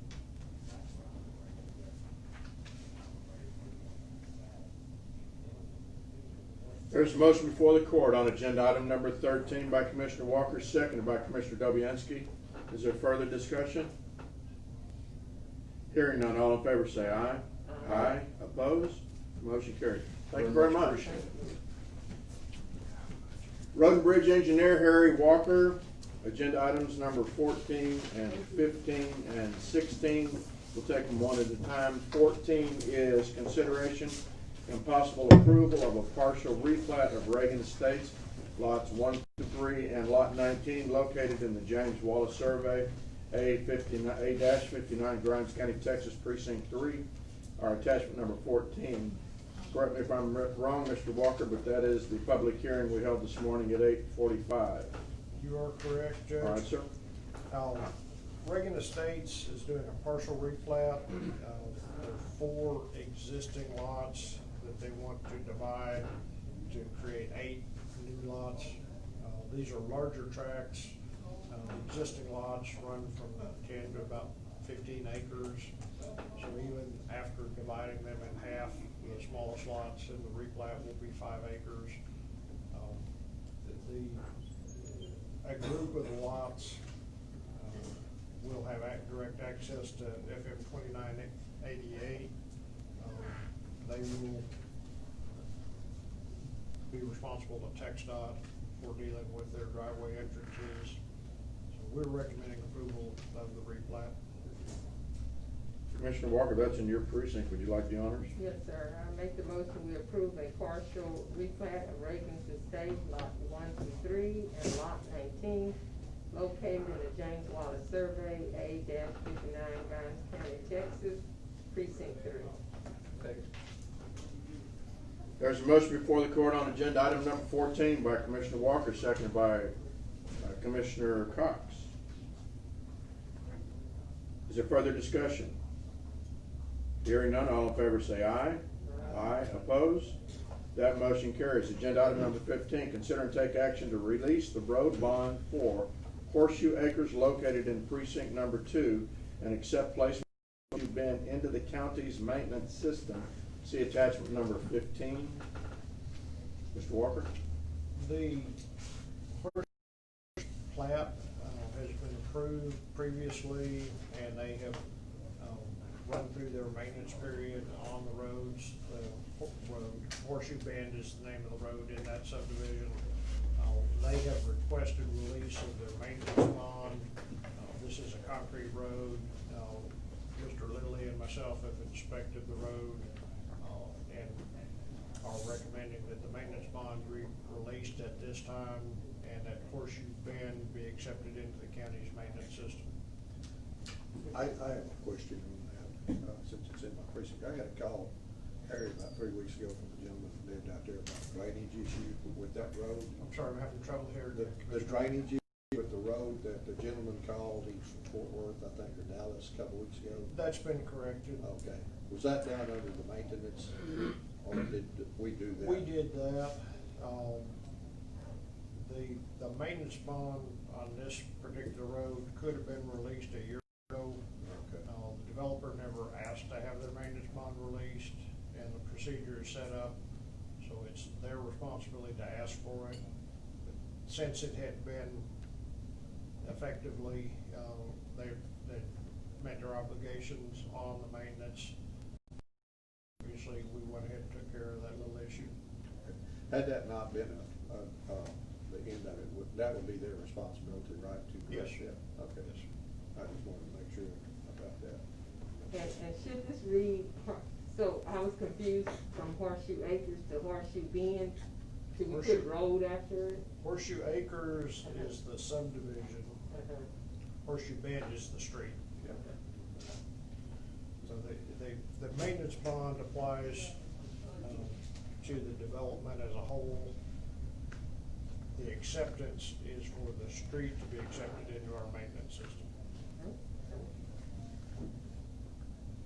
If there are no further questions, I move that we take action to release the road maintenance bond for Horseshoe Acres located in precinct 2 and accept the placement of Horseshoe Bend into the county road, the county's maintenance system. Second. There's a motion before the court on agenda item number 15 by Commissioner Dobianski, seconded by Commissioner Mallett. Is there further discussion? Hearing none, all in favor say aye. Aye. Opposed? That motion carries. Agenda item number 16, consider and approve purchase of 2021 John Deere 670G through Cooperative Buyer Program Sourcewell number 32119-JDC and allow trade-in of the 2012 Volvo G930B motor grader serial number 575190 to Doggett. Don't ask me to repeat that. Well, we didn't even put the whole VIN number in there, so you got a break. Our budget included purchase of a new motor grader this year. The John Deere 670G is the same model that we purchased last year. And as a part of that purchase, we're asking for permission to trade in one of the older motor graders. We've received a trade-in value proposal from Doggett for $27,000 on that piece of equipment. I'd also like to point out Sourcewell is a new cooperative purchasing group that we have not dealt with before, similar to the Buy Board and some of the other purchasing cooperatives. Under Sourcewell, we received a 44% discount on the purchase price of that motor grader, so it's better than what we've gotten in the past from Buy Board. So the financial aspect of it has worked out well. First purchase, but so far so good. I'm pleased with it. Bottom line, what's going to be the price? If you get the $27,000 for your trade and the 44% discount on the purchase, what's the final outlay? $215,100. And the list price for that piece of equipment is $441,375, so it's a huge discount. Sure. And the amount again was what, two? The final, after the discount and the trade-in, the final purchase price is $215,100, and that's less than what we had earmarked in the budget for this item. Good. Markup on the motivators is pretty good. I move to approve the purchase of a 2021 John Deere 670G and allow a trade-in of the 2012 Volvo. Second. There's a motion before the court, 16 by Commissioner Mallett, seconded by Commissioner Dobianski. Is there further discussion? Hearing none, all in favor say aye. Aye. Opposed? Motion carries. And the road and bridge report, I think everybody got a copy of that, did we not? I should have gotten a copy of it. I'll be glad to answer any questions. I might make a couple of comments. We are already started on our 2021 paving program. We did, this last week, we went ahead and paved County Road 201 and 201 Loop in that area south of Plantersville. And tomorrow, we'll be doing Pine Brook Road. Oh, really? Which are That'll solve that dust problem. It'll solve the dust problem. I think the residents will be very happy. We're just taking advantage of the warm, dry weather we've Sure. had to go ahead and get a jump started on next year's paving. Would you notify the sheriff's department to put extra patrol out there so some hot shots don't come and spin their tires before it sets? The constable's office has volunteered to have constables out there for us tomorrow to help with the traffic control. So Good. All right. and Pine Brook is a busy road, unfortunately. Yeah, it is. But we appreciate the help from the constable's office. Very good. We're starting on the demolition of the old County Road 201 bridge. Recently, we constructed a new bridge as a bypass. We've started as of yesterday on the demolition removal of that old bridge. Are y'all doing that? We are. We're pretty good at tearing up stuff. Okay. Anything else? Any other questions for Mr. Walker? Thank you, sir. When do you guys go back to 5? The first Monday in November. Okay. 2 weeks away, I think. Thank you very much. We'll go to agenda item number 18, listed under County Judge Joe Fouth. Discuss and take action on items related to the Coronavirus Relief Fund. And back for act number 2. 17, hold on.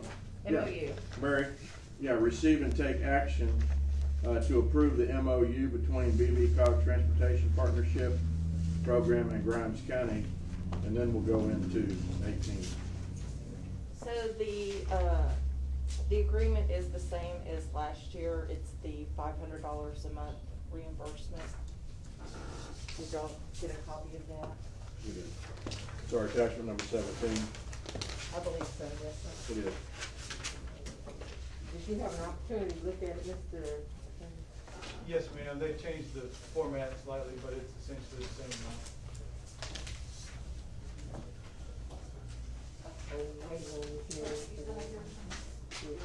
No, we can go ahead and, if there's a motion to approve agenda item number 17. I make the motion to approve the MOU between the VDCOG Transportation Partnership Program and Grimes County for FY 2021. There's a motion before the court on agenda item number 17. Commissioner Walker, seconded by Commissioner Cox. All in favor, is there further discussion? Hearing none, all in favor say aye. Aye. Opposed? That motion carries. Agenda item number 18, discuss and take action on items related to the Coronavirus Relief Fund. Ms. Johnson? So what you have in front of you is the worksheet that I've been giving y'all, just an update. There hasn't been much change to our expenditures from the last presentation. This is basically where we stand today. The top section is actual expenditures, The, below section, and I apologize, I cut off part of the slide, that's proposed expenditures. Just kind of giving you a snapshot of where we are. We're still on track with our larger projects, both within the county and with the school districts. So, not much change there.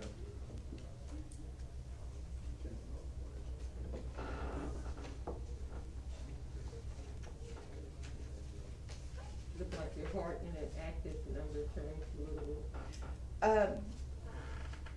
Based on a little bit, okay, oh, apologies, yes. So we did get some new information. So we had, I did change, the very top line proposed budget. The overall expenditure amount, overall allotment amount did not change. As we talked about before, as we saw how this grant develops, we knew we could move the budgeted amounts around. In the beginning, I had plugged $72,000 in potential payroll reimbursement, thinking that would be about what we could get back for David Lilly. We got some good news. They did loosen the strings on the how we capture and how we get reimbursed for law enforcement. And so it looks like we'll be able to get back a very nice sum on that. So I changed the budgeted amount. Just remember, I'm always trying to keep it in that 75-25 split. Right. As things happen, that number can still change. It can still go up. Have you shared with them Friday's meeting? In regards to? The whole Friday, the conference call on Friday? No. No. Okay. You can? Go Okay. ahead.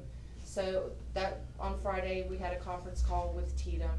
That was one of the things, that was the majority of what was discussed, was how we go about, the guidance on the law enforcement. We also found out that we were eligible to receive additional money if the cities were not going to use theirs. So we have an application in for some additional funds, and maybe by the next update, we'll have an idea on that. The additional funds, though, they total of what? $122,485. So that's potentially a little bit more money in the pot that we'll have. So it's in the application process right now, so we don't wanna count on it yet until we get the green light, but so that we have applied for more. So with that being said, we increase the hard interactive money. If we get approval, For the law enforcement. if we get approval for additional allotment and we spend in categories 1, 2, and 3, then that number will go up again. So it takes the money that we're applying for. Mhm. It's also making that number jump. Not on the presentation you have. That is just because we know we can go and get law enforcement, but it could go up again if we get additional funds. All right, thank you. Okay, and I just want to say, Ms. Johnson has given her notice for the county, and she will be leaving at the end of next week. But I want to thank you for the job that you've done in keeping us on task and information forward in front of us. Good job. Thank you. Thank you. Thank you.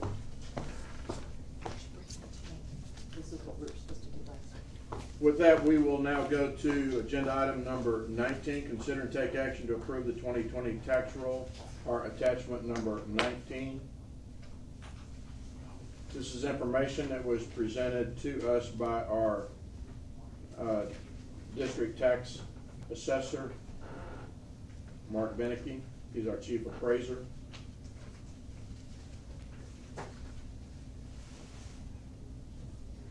And I guess at this point, it's actually a formality where we need to approve the 2020 tax and our collection methods. One of the things that I realized, and I'll share with the commissioners, when I was looking at the cities list the cities listed. I didn't see Plantersville. And when I asked why aren't they listed on the roll, and he said because they collect their taxes through sales tax only, they do not have they don't have property tax, therefore they're not included in the ad valorem. So that was something I didn't know, and now I know. But are there any questions on what's been presented by Mr. Beneke? And if there are, you should have called him. I think for clarification on that, Judge, the cities of Anderson, VDOT, and Iowa are working towards, or either working towards a septic system, so they're collecting that tax. For Anderson, I know it's probably to maintain and pay that loan and maintain the system. I think that's correct. And I know Plantersville is. Right, and they're building up their war chest for future expenses. They're needing that. Yeah.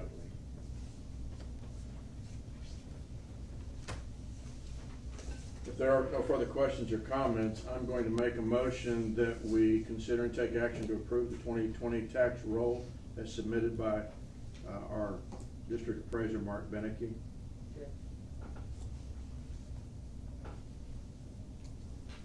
There's a motion before the court on agenda item number 19 by County Judge Joe Fouth and by Commissioner Barbara Walker. Is there further discussion? Hearing none, all in favor say aye. Aye. Opposed? That motion carries. Number 20, discuss and take action to meet and form the Grimes County tax abatement that we've had from a proposed project within Grimes County by Blue Jay. They want to put a solar farm up in the northwestern portion of Grimes County in the Iola area. They have been here and presented a couple of times. They've shared a lot of information with us.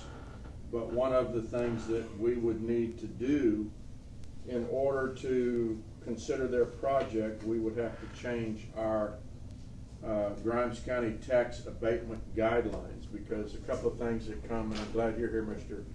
Fultz, that you can shine a light on additional changes possibly. But I do know that our criteria previously required a minimum of 15 full-time personnel. The proposal from Blue Jay is 1 full-time person and the potential of 1 or 2 part-time people along the way for maintenance and things of that sort, or upkeep to the facility. So that is one change that we would need to make. Mr. Fultz, are you reminded of any other changes that we ought to address? Judge, none come to mind, but would point out that they're just guidelines, and so you can deviate from the guidelines without changing the guidelines. But the problem then becomes that when every circumstance is an exception, or exception is now the rule, right, you ought to consider changing your guidelines. I also had a conversation with you for the benefit of the other members of the court about 381, whether or not that was appropriate here. In looking at the makeup of the 2 committees, I think the person that is missing from the abatement committee that is on the 381 committee is the county auditor. So when you consider today forming the committee, because the abatement application is what's been submitted, not the 381. But if there's a chance that this court may say, hey, we think this falls closer to a 381, maybe you want to ask the auditor, request the auditor be a part of that committee. So now you've got both of those committees covered. Okay. Also, I think you all presented something last week, or you talked about some changes to where if other companies like yourselves, we didn't address solar farms. Yeah, one other thing that needed to be changed is that in the guidelines criteria, it restricts renewable energy, which that's something that we'd like to have changed because this is a renewable energy project. Well, So, it restricts energy generation. energy generation, I'm sorry, energy generation. Currently, under your current guidelines, production facilities are not eligible for tax abatement, so that was the other point. Right. I personally think that you ought to get the input of the committee before you set this for consideration of changing your guidelines. Right.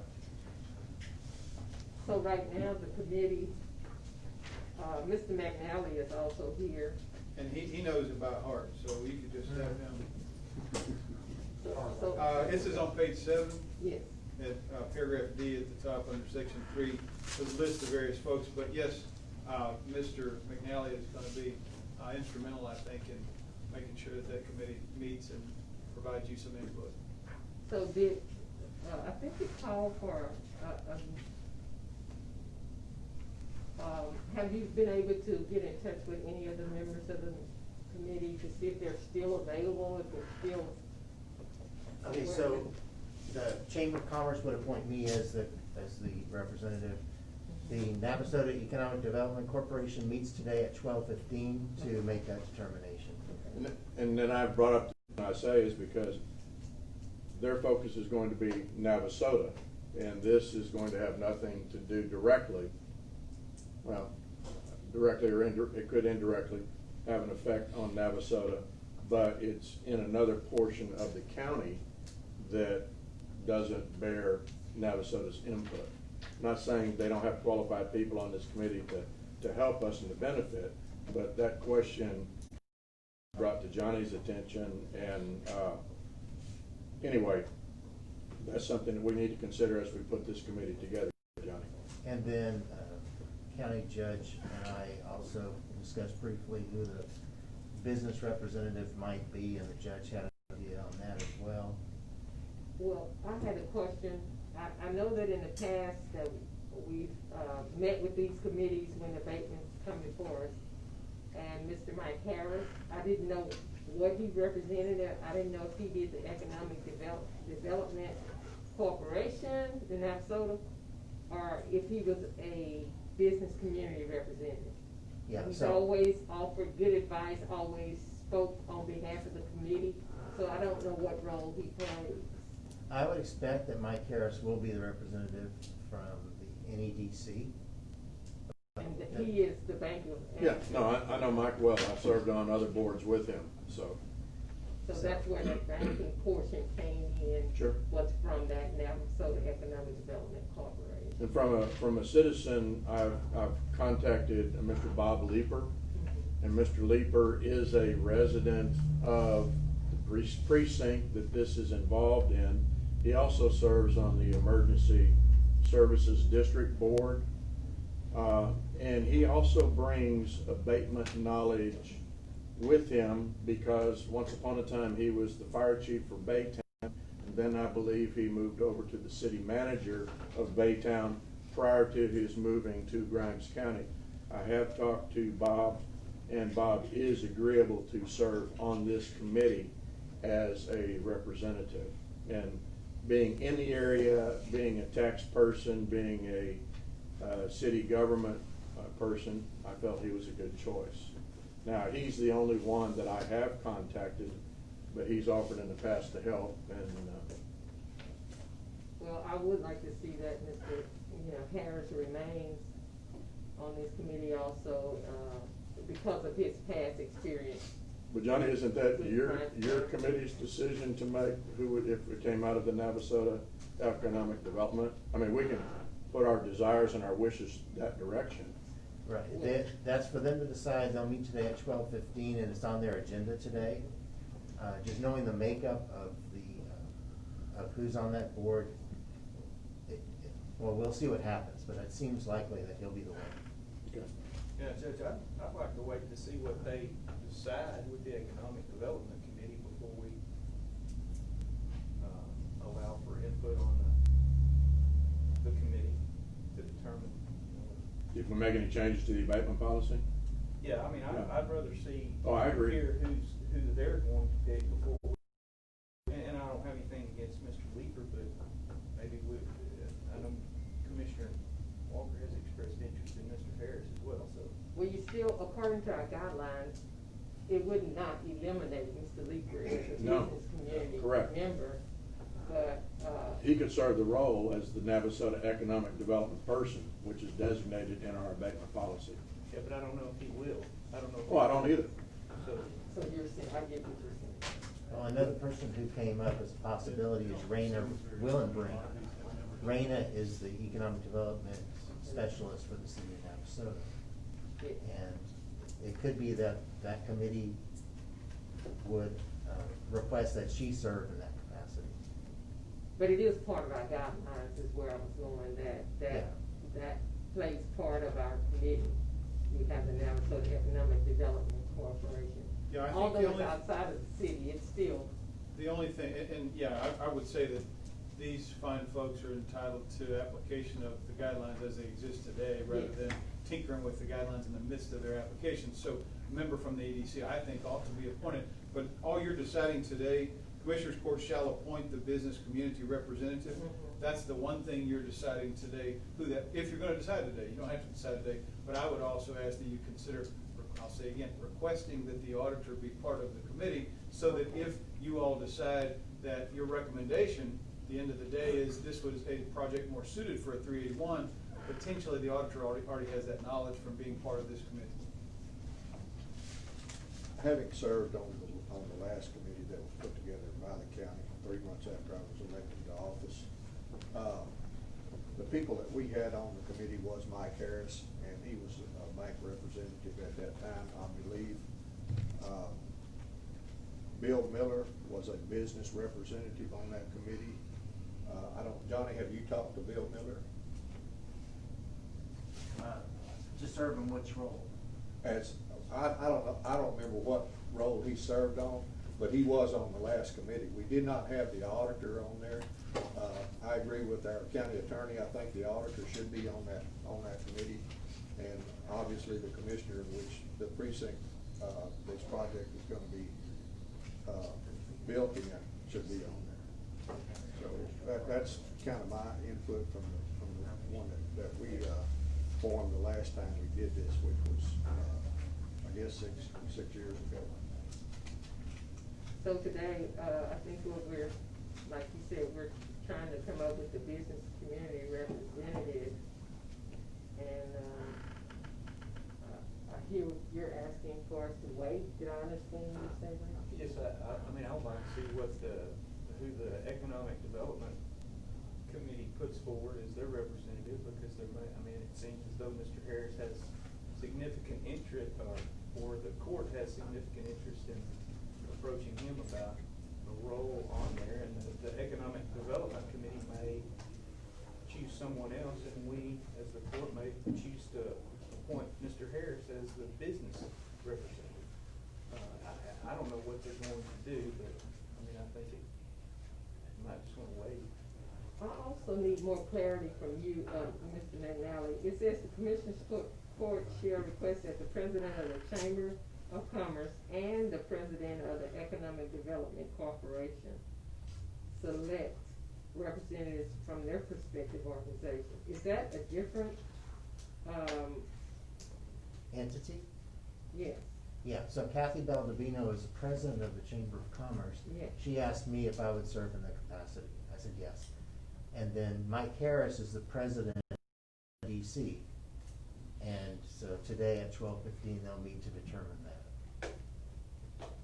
So you would be acting instead of Ms. Ballavino? I beg your pardon? You would be instead of Ms. Ballavino? Well, Ms. Baldovino is president, and she asked me to be the chamber representative. Okay. Was the chamber already on here though? That's what I'm trying to see. Did you already serve on this committee? I was not a part of the Chamber of Commerce when this has come up previously. We've not had a committee formed since I've been here. Well, it's kind of confusing. It says, the following members, a representative of the Grimes County Chamber of Commerce, a representative of the Navasota Economic Development Corporation, and a representative of the Grimes County Business Community. So I guess they're the same thing. When you get to the next sentence, it says, court shall request that the president of the Chamber of Commerce and the president of the Economic Development Corporation. So, if you're standing instead of, You're only requesting that the president pick. Yeah. You're only requesting the president pick somebody. oh, you're only requesting the That's president. what the second sentence says. Okay, that's what I'm trying to. And that's what she did, she picked Johnny. Okay. And so then the president of the Navasota Economic Development Corporation would pick today at noon. Yes. And Commissioner, I just point out that the guidelines currently say the public hearing will be held within 45 days of the Right. submission of the application, so we are on a timeline. Yes, because it was submitted October 3rd. Is that correct? I don't have it in front of me. Second. October 2nd. October 2nd. So we are on a deadline. Yeah, I believe the community representative should be in the, at least the general vicinity of where this would impact. I agree with that. I don't have no issue with it. I agree with that. Are you considering a motion? Yes, To yes, include the auditor also? Yes, I would like to make a motion that we, Can I make a comment real quick before, regarding the 45 days? So the 45 days, I think the way the guidelines and criteria are written, That's, yeah, they are referencing that it needs to be put in the paper, of public notice 7 days in advance. Those actually changed back in September of 19, it needs to be 30 days in advance. So I was seeing if whenever we change the guidelines and criteria, we can extend that window, because right now, we submitted the application 3 weeks ago, there's no way to get something in the paper 30 days from now to get it within the 45-day window. And I think that's just something that's changed statutorily. So if we could also get something to amend the guidelines and criteria to push out that 45-day window just due to new statutes that make you put something in the paper 30 days before the meeting will be held. but that's based upon the reinvestment zone. I think what he's talking about is on page 8, number D. Isn't that after, when you're establishing a reinvestment zone? So you can do the reinvestment zone, you have to do that 7 days in advance. And then you have to put something in the paper 30 days in advance for whenever you guys vote on the agreement. So if we were to say December 1st, we'd have to put something in the paper November 1st to notify the public that this is going on. Prior to September of 19, it only used to be 7 days, just like the reinvestment zone, but now it's 30 days. So to have a 45-day window to submit an application, to get it reviewed, to get a committee done, and to get something in 30 days before it gets voted on is a very tight schedule. So that's what I'm saying, if we could get some sort of thing to push it out further than 45 days, because I think as we sit right now, there's no way to do that. Yeah, it'll be up to you all approving the modification. I mean, we'll cross that bridge when we get there. I will remind you just briefly, if I can, that the application, or the guidelines have been historically presented by the chief appraiser for being refined on a yearly basis until Mr. Sullivan was replaced with Mr. Beneke. And since that time, as far as I know, these have not been refined to include any modifications to the tax code. I would say to you that they're supposed, according to the application guidelines, that you're supposed to get annual information from Mr. Beneke, or the person at the appraisal district, about the compliance with the guidelines. That same thing doesn't exist, though, as far as I recall, for the 381. So we're really talking about, and he's pointing out the issue of, without the guidance and the assistance of the folks at the appraisal district, somebody's got to be the bus driver here and pick up and decide who's going to oversee how this goes. Whether it's the commissioner in the precinct, whether it's somebody else, you need to be cognizant of that issue as we go along. But certainly, if there's a requirement by law that it's got to be within 30 days, and this issue's not come up, you've not faced an abatement, probably any of you faced an abatement, maybe Commissioner Walker has. If that's the case, then obviously you've got to comply with the law. And another change we did was, you have an economic development director now. One of the caps that we gave him was to oversee these abatements, which we do get the report. I passed the reports on it. They come to me from the judge's office. But at the same token, if somebody's not watching, or when we receive an application, perhaps we need to say county judge and economic development director, because we put all of this stuff under your economic development director, but we haven't reviewed it. So if the application came to you, but yet he didn't have notice of it. So. Yeah, and all that's for a different day, but we Yes. wanted to bring it up. That could be one of the things we review when we Sure, review you bet. everything I else. think you make with the Johnny do committee. it all, is what I said. When the committee reviews, but I did want to say that he needs to be kept in the loop so that he can keep his eye on the ball, and we can get there based on his timeline. It's already tight, And if it needs modifying, we can look at all those things, or have the committee look at all of those things. Is that who normally sets the guidelines, Mr. Attorney? No, this has been, as I indicated, Mr. Sullivan, who was the chief appraiser for 20 or 30 years, would come on, I believe it was on an annual basis, and recommend changes to these guidelines, as I recall. It may have been more or less frequent than that, but those were things that those folks knew from the appraisal district that weren't common knowledge to folks that would sit in your seats about what those application guidelines ought to be. That's my recollection of it. So if Mr. Bonneke doesn't want the responsibility of reviewing the guidelines now, who does? I think it's up to us. Well, we So can what- take recommendations from the committee. What we're looking for right now, though, is to get the committee put together. And you're gonna make a motion of a recommendation, and your request is that, well, I'm gonna let you make your motion, we'll go from there. Yeah, I move to appoint, as a community representative, Bob Leeper on the tax abatement, committee. And the auditor? And appoint the auditor on there as well. Is there a second? I second the motion. There's a motion before the court on agenda item number 20 by Commissioner Mallett, seconded by Commissioner Dobianski, to the effect that for the Tax Abatement Guideline Committee, we are adding citizen Bob Leeper and County Auditor Jesse Murphy. Now we'll open it up for discussion. Is there any discussion? Commissioner Cox, did you want to restate your concern? I mean, it's in his precinct, so I don't have any problem with that. I just Okay. want to make sure I understand there's one position available that's Yeah. going to be appointed by the EDC. Correct. Okay. All right. Are there any other comments or questions? Hearing none, all in favor say aye. Aye. Opposed? Motion carries. So, I will, or Commissioner Mallett, do you want to let Mr. Leeper know, or do you want me to give him a call? Either way. I'll give him a call. And Jesse, so notified, congratulations. Put another feather in your war bonnet. All right, and then Guidelines will be modified based on. the committee will, and Johnny, you will advise us today the decision of the EDC out of Navasota, who their appointee is. And you'll get me that contact information, please? Yes, sir. And then we'll very quickly put together a committee meeting so we can revise necessary revisions that we need to make for the guidelines for personnel, for timelines, etc. And if anybody's aware of any other changes that possibly need to be made, must need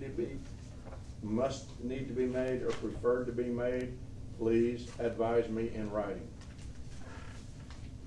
With that, we'll go to agenda item number 21. Review, discuss, and approve language change and modifications for the 2021 VFD contract, Grimes County 21.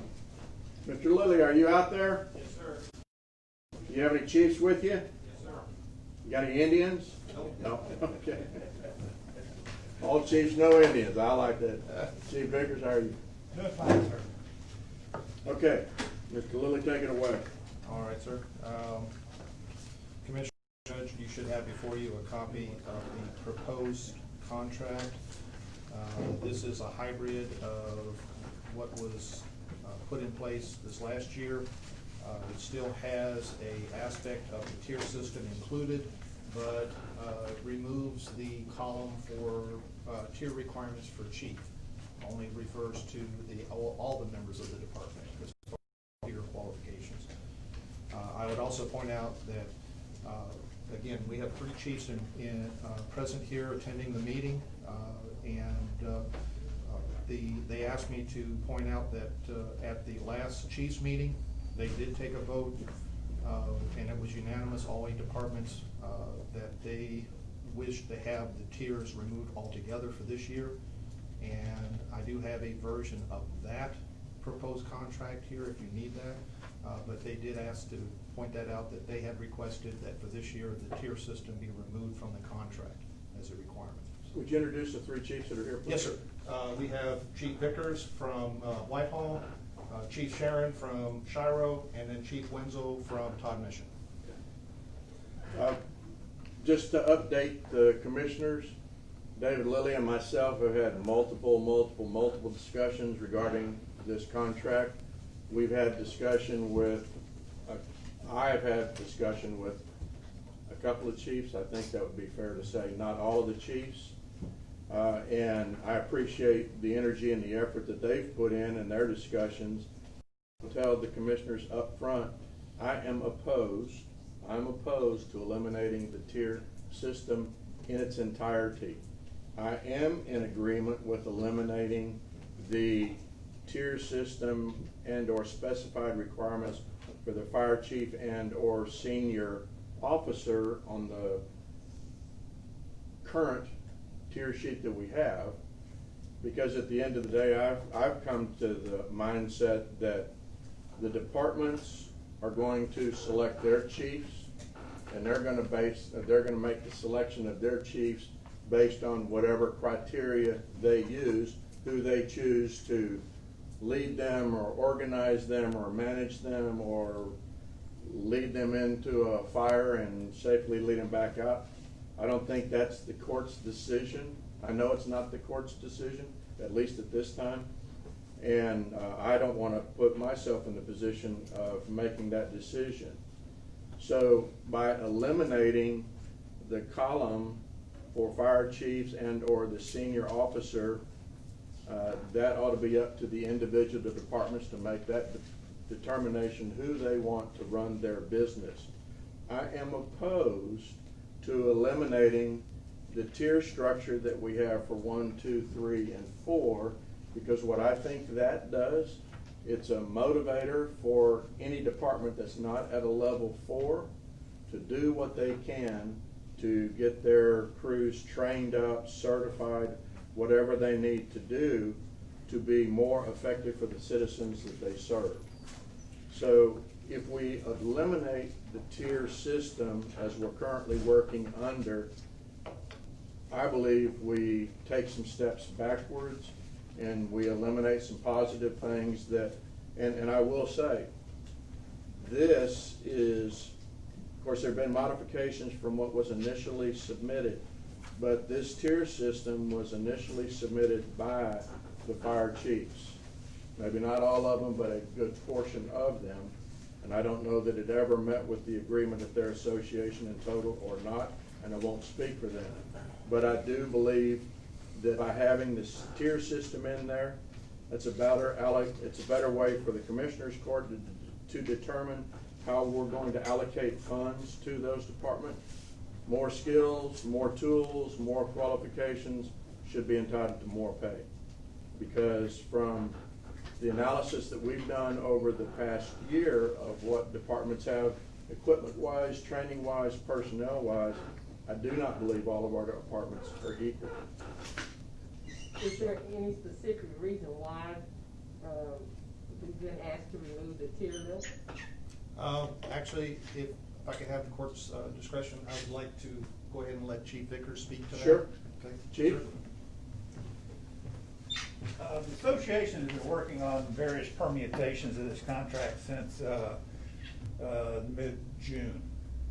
We started with video conferencing to help everybody get back on the same page. And what we've noticed is that the tier, as it was structured, was originally designed to increase department skill and motivation to increase their service to the community. What we've found out as a result of that is that it's very hard to make somebody do something who is volunteering their time to do it. So it's very difficult for departments to raise their certifications in a volunteer manner because it takes people away from their work, away from their family, away from their farm for whatever length that training period is. Plus, there's a financial burden placed on the firefighter who's also obtaining that training. So as a result, the association looked at what transpired with the tier system last year. for the 3 departments you see here before you today, those 3 departments met every requirement in the tier system, all the way up to level 4. But it placed a burden, an unfair burden, on the other departments who would have to obtain additional training to meet even basic levels. So without wanting to put that financial burden on those departments or on those members, it was decided that the tier was not going to be something that would work as a contract motivator. The tier is something that departments should aspire to, but they shouldn't be penalized because their volunteers come in one day and say, you know, I just can't afford to volunteer anymore. So rather than drive people away and lose membership, we looked at removing the tier as a motivational tool. We had other options that we had considered, and with consultation with Mr. Lilly, we had moved to a contract that we submitted to him that did not have the tier in it. It restructured our association with the State Firefighter and Fire Marshal's Office, because even SFFMA is in the process of structuring. So we decided to present that and ask for a workshop with commissioners to come up with a contract that we can all agree on. We don't believe that it should be punitive or that it should benefit one department over another. So everybody's out there doing the same job, everybody's making the same commitment, everybody's taking the same risk. So why should we put that burden on those members? So we asked to remove the tier, and that's the reason for it. Departments are still going to do training, they're still going to go to classes. As Brayton opens up probably around the first of the year, classes will begin again. But there have been no fire training classes at the fire ground other than contractual classes for corporations. The municipal fire school was canceled. The spring fire school was canceled. The only fire schools that they've had are for contractual.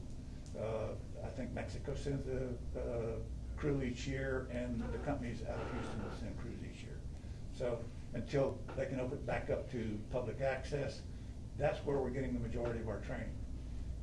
We had some changes with regards to validation of training, and we removed SFFMA from that measurement. We get our training from accredited sources, we get our training from TEACS, we get our training from Texas A&M. We figure that ought to be good enough for y'all if it's good enough for us. So SFFMA is basically a clearinghouse for your certificates. They're a document accumulator, not necessarily a standard setter. And you can hear their arguments either side. But we've asked to remove that. And we did did we not? Yes, we did. We did do that, and made the emergency management coordinator responsible for verifying the training and making sure that people who are being in a position have training to make them qualified to function that position. Understanding how a volunteer department operates, you may be the lowest firefighter in the department, but if you're the only one that shows up that day, all of a sudden you are the incident commander and you make command decisions. So it's kind of hard to place a burden on a fire chief who's working to feed his family and expect the first line firefighter to meet that same. So that's the justification for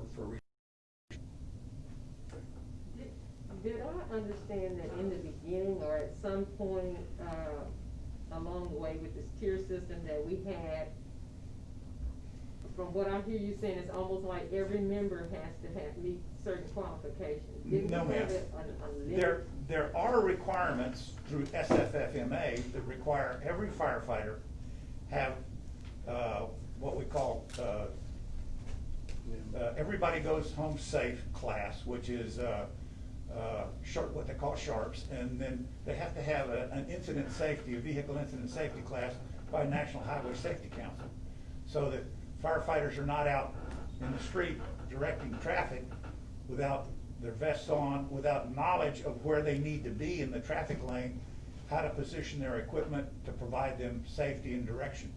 So there are requirements that SFFMA requires for you to be a certified firefighter under their aegis. And everybody, as a basic firefighter, has that. They also have National Incident Management Systems training class, which is 100 and 700 as a basic fire department, and 200 and 400 for a level 2 department or a tier 2 department. There are other members of the departments in the county that have additional certifications, such as 600, 604, 5,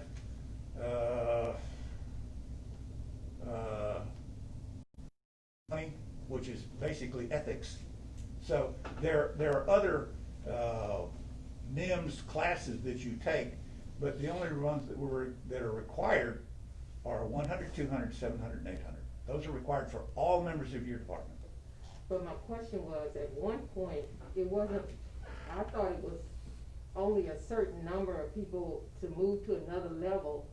There It didn't have are, to be every person have that. there are for arbitrary certifications, as in the case of CPR. At least half of your department has to be CPR qualified in order for you to qualify for that position. And I believe that is in tier 1. Okay, so it is half on the CPR. Right. To be wildland qualified, at least 50% of your department has to have wildland certification firefighter training. What we've done is we have taken those restrictions and we've loosened those restrictions so that at least one member of your department has to at least be wildland firefighter trained. Wildland firefighter training is a 40-hour course, and unless you have a lot of online training, you're sitting in a classroom for a week, and then you go out and you spend 8 hours on a Saturday with a hoe and a rake scratching through the grass, putting out a study fire. So the whole course is very time consuming. But if you have someone who is wildland certified and wildland trained, he can teach those tactics and those knowledge objectives to his department. Right. And that's what I thought it was. It wasn't like every firefighter had to have every certificate in order for the whole department to move. Originally, we had, it was a 50% for the arbitrary classes. And I believe, well, let me look back here on the back page. Actually, Chief, it started out with, it was 51%, it was basically over 50%. And Well, we did modify that to where we made it 50%. But that Well, was- we discovered that Small departments. one person could shift your entire department. And if you had 50%, fine. But if you lose one person or you add one person, all of a sudden that over 50% goes away, because now you're talking about 30% or 25% that are qualified. Yeah, and some of the things, man, some of the things were all, like he said, we have them color coded, where some of them were all members must have, those were color coded blue. 50% must have, and that was coded yellow, and then at least one member of the department Has to be be qualified. able to, has the training and certification for a particular capability, and that was green. So my point, I guess I'm making is, it's not like the entire fire department has to have those certifications. No, ma'am, it's not. And then also the other thing is, almost every department now is at what? It's almost at a level 4. Well, as of last year, when I say last year, as of September 30th, departments were at least at level 1, most were at level 4. There have been some personnel changes in some of these departments. I have not had a chance to go back and do any assessment yet, but it is possible that if we went by last year's criteria, some of the departments that were even at level 2, 3, or 4 will not even be at level 1 or 2 now. So, that's a factor that we need to consider. You know, again, if there's been, like I say, if there was a individual in that department that got them to, let's say, to tier 3 or even 4, and now that person's no longer with the department, and that was the only one that had that capability, now they're not reaching those tiers. We have one certification in here that is in tier 2, and that's a Class D exempt license for all apparatus operators. That is a state law. So if you're gonna drive a fire truck, you need to have your Class B exempt license.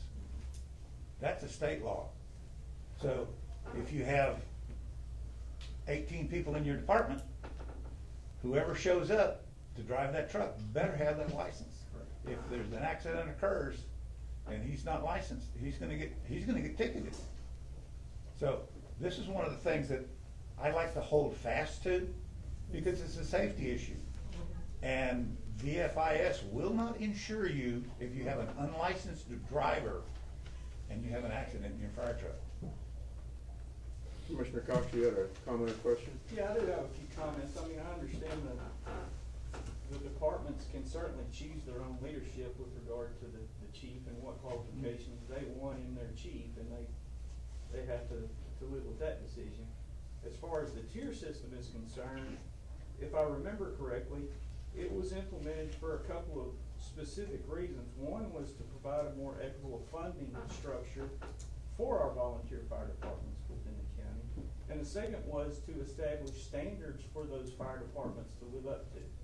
And just listening to you talk today, I mean, you've given me, I've jotted down at least 3 instances that you say require specific training, and that would be if you as the chief are not available for the fire and somebody shows up, they then become the incident commander. That's training enough that most everybody needs to have some sort of understanding. That's true. Another example you mentioned was how to better guide traffic in a situation. And then you just mentioned driving a truck. And I guess I want to go back to what you say about some of the training requirements would be more of a burden on the families and the volunteers. Well, when I'm thinking about this, it would also be a burden on my conscience if somebody went out and got hurt or killed because I sat up here and said we don't need to maintain a high level of standards within our fire department. So I follow the judge's logic on this. I mean, I'm certainly not opposed to the chiefs of the departments being selected by the departments, but at this time I just can't, in my mind, rectify where it would be a good idea to reduce the standards of the department in positions and duties that are very, very dangerous. I understand that, and what I'm here today to address is not necessarily the contract that you have in front of you, because this is not the contract that the association approved for us to present. This is a contract and a permutation of the contract to meet the judge's wishes, to meet Mr. DeLille's wishes, and to meet whatever financial burden there may be placed on the county as far as supporting the department. I had thought that I might bring to you today the copy of the contract that we did approve. But I felt that that might be a little bit more to deal with 2 different versions on the same day.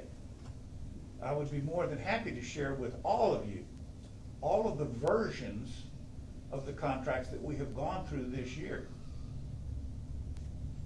But unless the association says this is what we want to present, I can't validate this. I can tell you why these changes have occurred, and I can tell you what the state would require. Technically, if we're not members of SFFMA, all this stuff up here in the blue in Tier 1 goes out the window. Those are state requirements for SFFMA membership. So are the contracts with each individual fire department? They are. Yes, sir.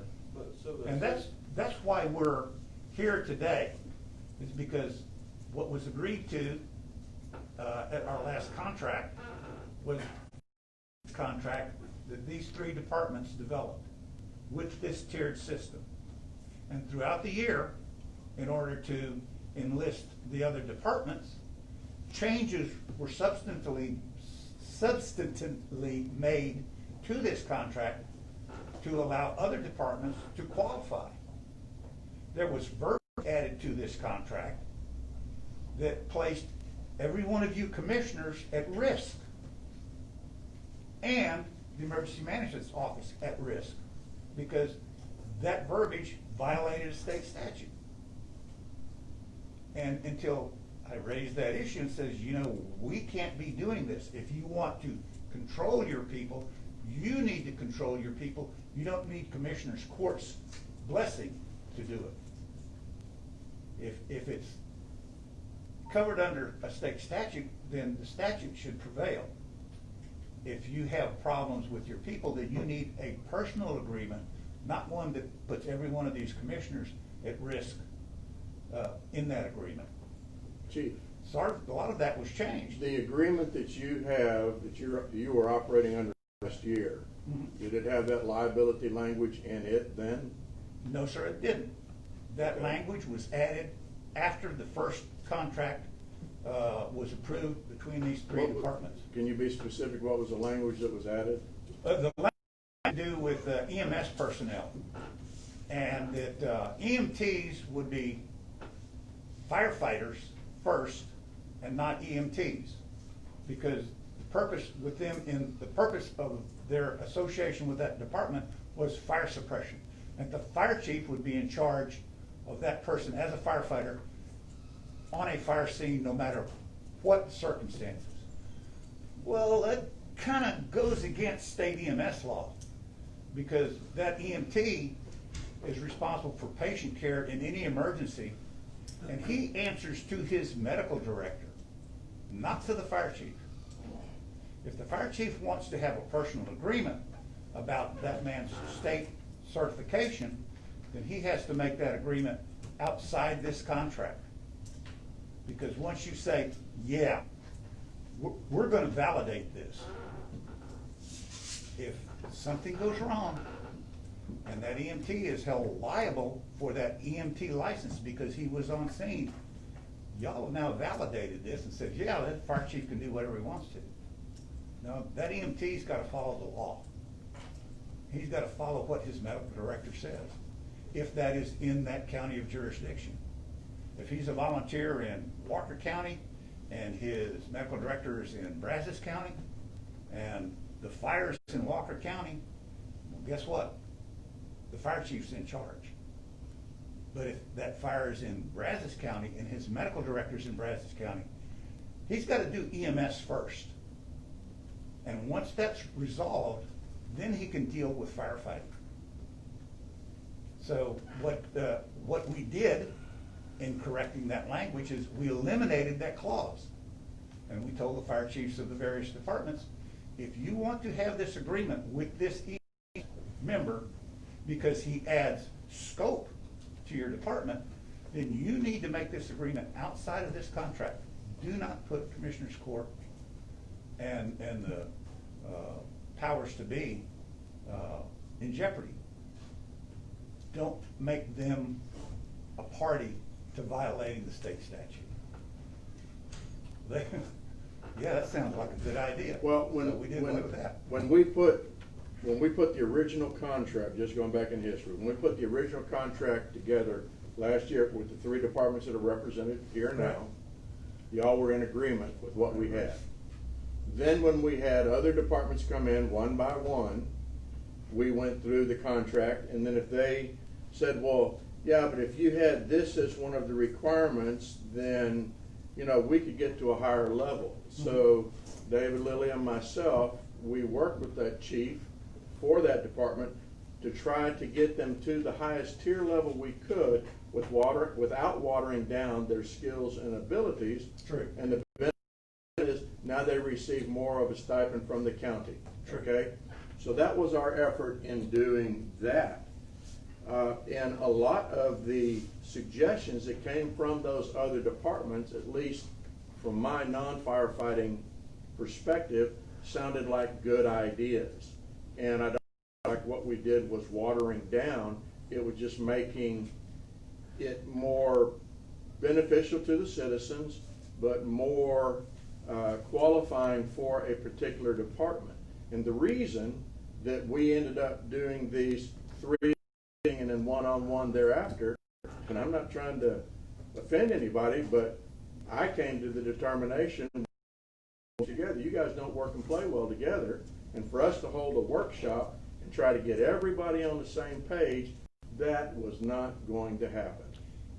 I think you will find now that that attitude has changed, and the body has asked for a workshop because they realized there was conflict between what is being offered by the county and what the Firefighters Association has desired or what they have voted on. So I'm not up here as an advocate for what's presented before you. I'm up here as an advocate for the association and for the position that we took with our contract. I'm sorry you do not have that before you today so that all of you can review it. I would have thought that the counterpoint would have been by the Emergency Management Director. In the future, I will make sure that you have all the documents you need to make a rational decision. The reason the incident commander has been removed is because it put an unnecessary burden that over a third of the departments could not meet, could not ever meet. And our emergency management services coordinator communicated that back to me, and based on his communication of what the desire of the association was, I said, you know what, that makes sense. Let's eliminate the tier requirements for chiefs or first in command, but I am opposed to eliminating the tier level. So, you know, he's not hiding anything from me. I mean, he's been a good messenger of sharing what y'all have shared with him at your meetings, whether in person or video. And then, but I told him, no, we're not going to get another contract here and confuse the issue. I am willing to submit before the court the contract that shows the tier levels for the departments 1, 2, 3, and 4, eliminating the chief requirements, and we can work from that. I'm still of the opinion that, and it's not my decision alone, I recognize that, but I'm still of the opinion that having these basic training criteria listed here, based on what you 3 departments, might have been a different chief from your department at the time, but these 3 departments are the ones that initiated this plan, and I thought, wow, that's a great idea. The other thing it allowed us to do as a court is where we were paying every department $35,000 a year annual stipend, or whatever we want to call it, we were able to put those that were more qualified up to $37,000.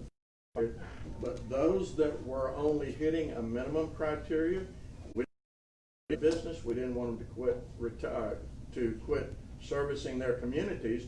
So we said, okay, we're going to pay them at least $30,000 a year. Then with this year's contract, we recognized that the departments, had the issue of, since we had done away with the run cost and the engine cost, that was putting a bit of a financial burden on there. But my thought was it also forces you chiefs to manage your departments as effectively and as efficiently as you possibly could. Not that you weren't before, but not all of the departments were. And I think we would, maybe we won't all admit that in open court, but we know that some of the departments didn't operate as efficiently as they could. So in this particular contract, we've also added that we've put a $35,000 run pool in there. One of the things, and we've already had a meeting with David Oos, and I see that he's here from dispatch of the sheriff's office, We told him how important it's going to be to make sure that when the departments are toned out, that we have records of those tone outs and that kind of information. We reviewed with him what his protocols are in the dispatch, and I feel comfortable, I think David Lilly feels comfortable that the information that's going to be submitted, you know, it's going to be a good record-keeping process. So at the end of the year, we're going to take all of the runs, and whether it's 100 runs, 500 runs, and we use the number 700 because over the last 5 years, the auditor's office said if you average, it was 702 or 704 runs annually. So we use the number, we put 35,000 because that's all we as a court were going to budget. But we said, okay, divide 700 into 35,000 at the end of the year. Each department, depending on their tone outs, whether it's a first tone out or second tone out or third tone out, they're going to get 50, or they're going to be counted as a run. We're going to take those runs divided into 35,000, and potentially it could be from $10 a run to $100 a run. We're thinking around $50 a run. So that was an addition that we made to this contract that we're applying to each and every department. And, you know, I don't know how the court feels about dealing with the association as a whole versus departments individually. The reason we put individual contracts together, and I'm just repeating myself, is because we knew we couldn't get the whole body of 8 departments together and get a viable contract. So we got the initial contract with you 3, and then we worked through the process on the others until we had a contract for each one. Well, we had hoped when we developed the tier system to foster motivation amongst the volunteer departments, and it would motivate them to go out and obtain the training that would raise them to the next level. Me too. That, I mean, in my heart of hearts, that's what I believe. It's very hard to make someone do something with their time when they are giving their time. I understand. And that's where I bring up the issue of they have families, they have farms, they have other responsibilities. And they make a commitment to their community to give up. It's kind of hard for me as a fire chief to say, no, you've got to go take this class. You've got to go take this class. And it's just like a 35-year pikeman. No, I don't. Here's my papers. I'm walking. And you can't afford to run your people off because you make a commitment to this contract, and then you require your personnel to make further sacrifices for their volunteer department.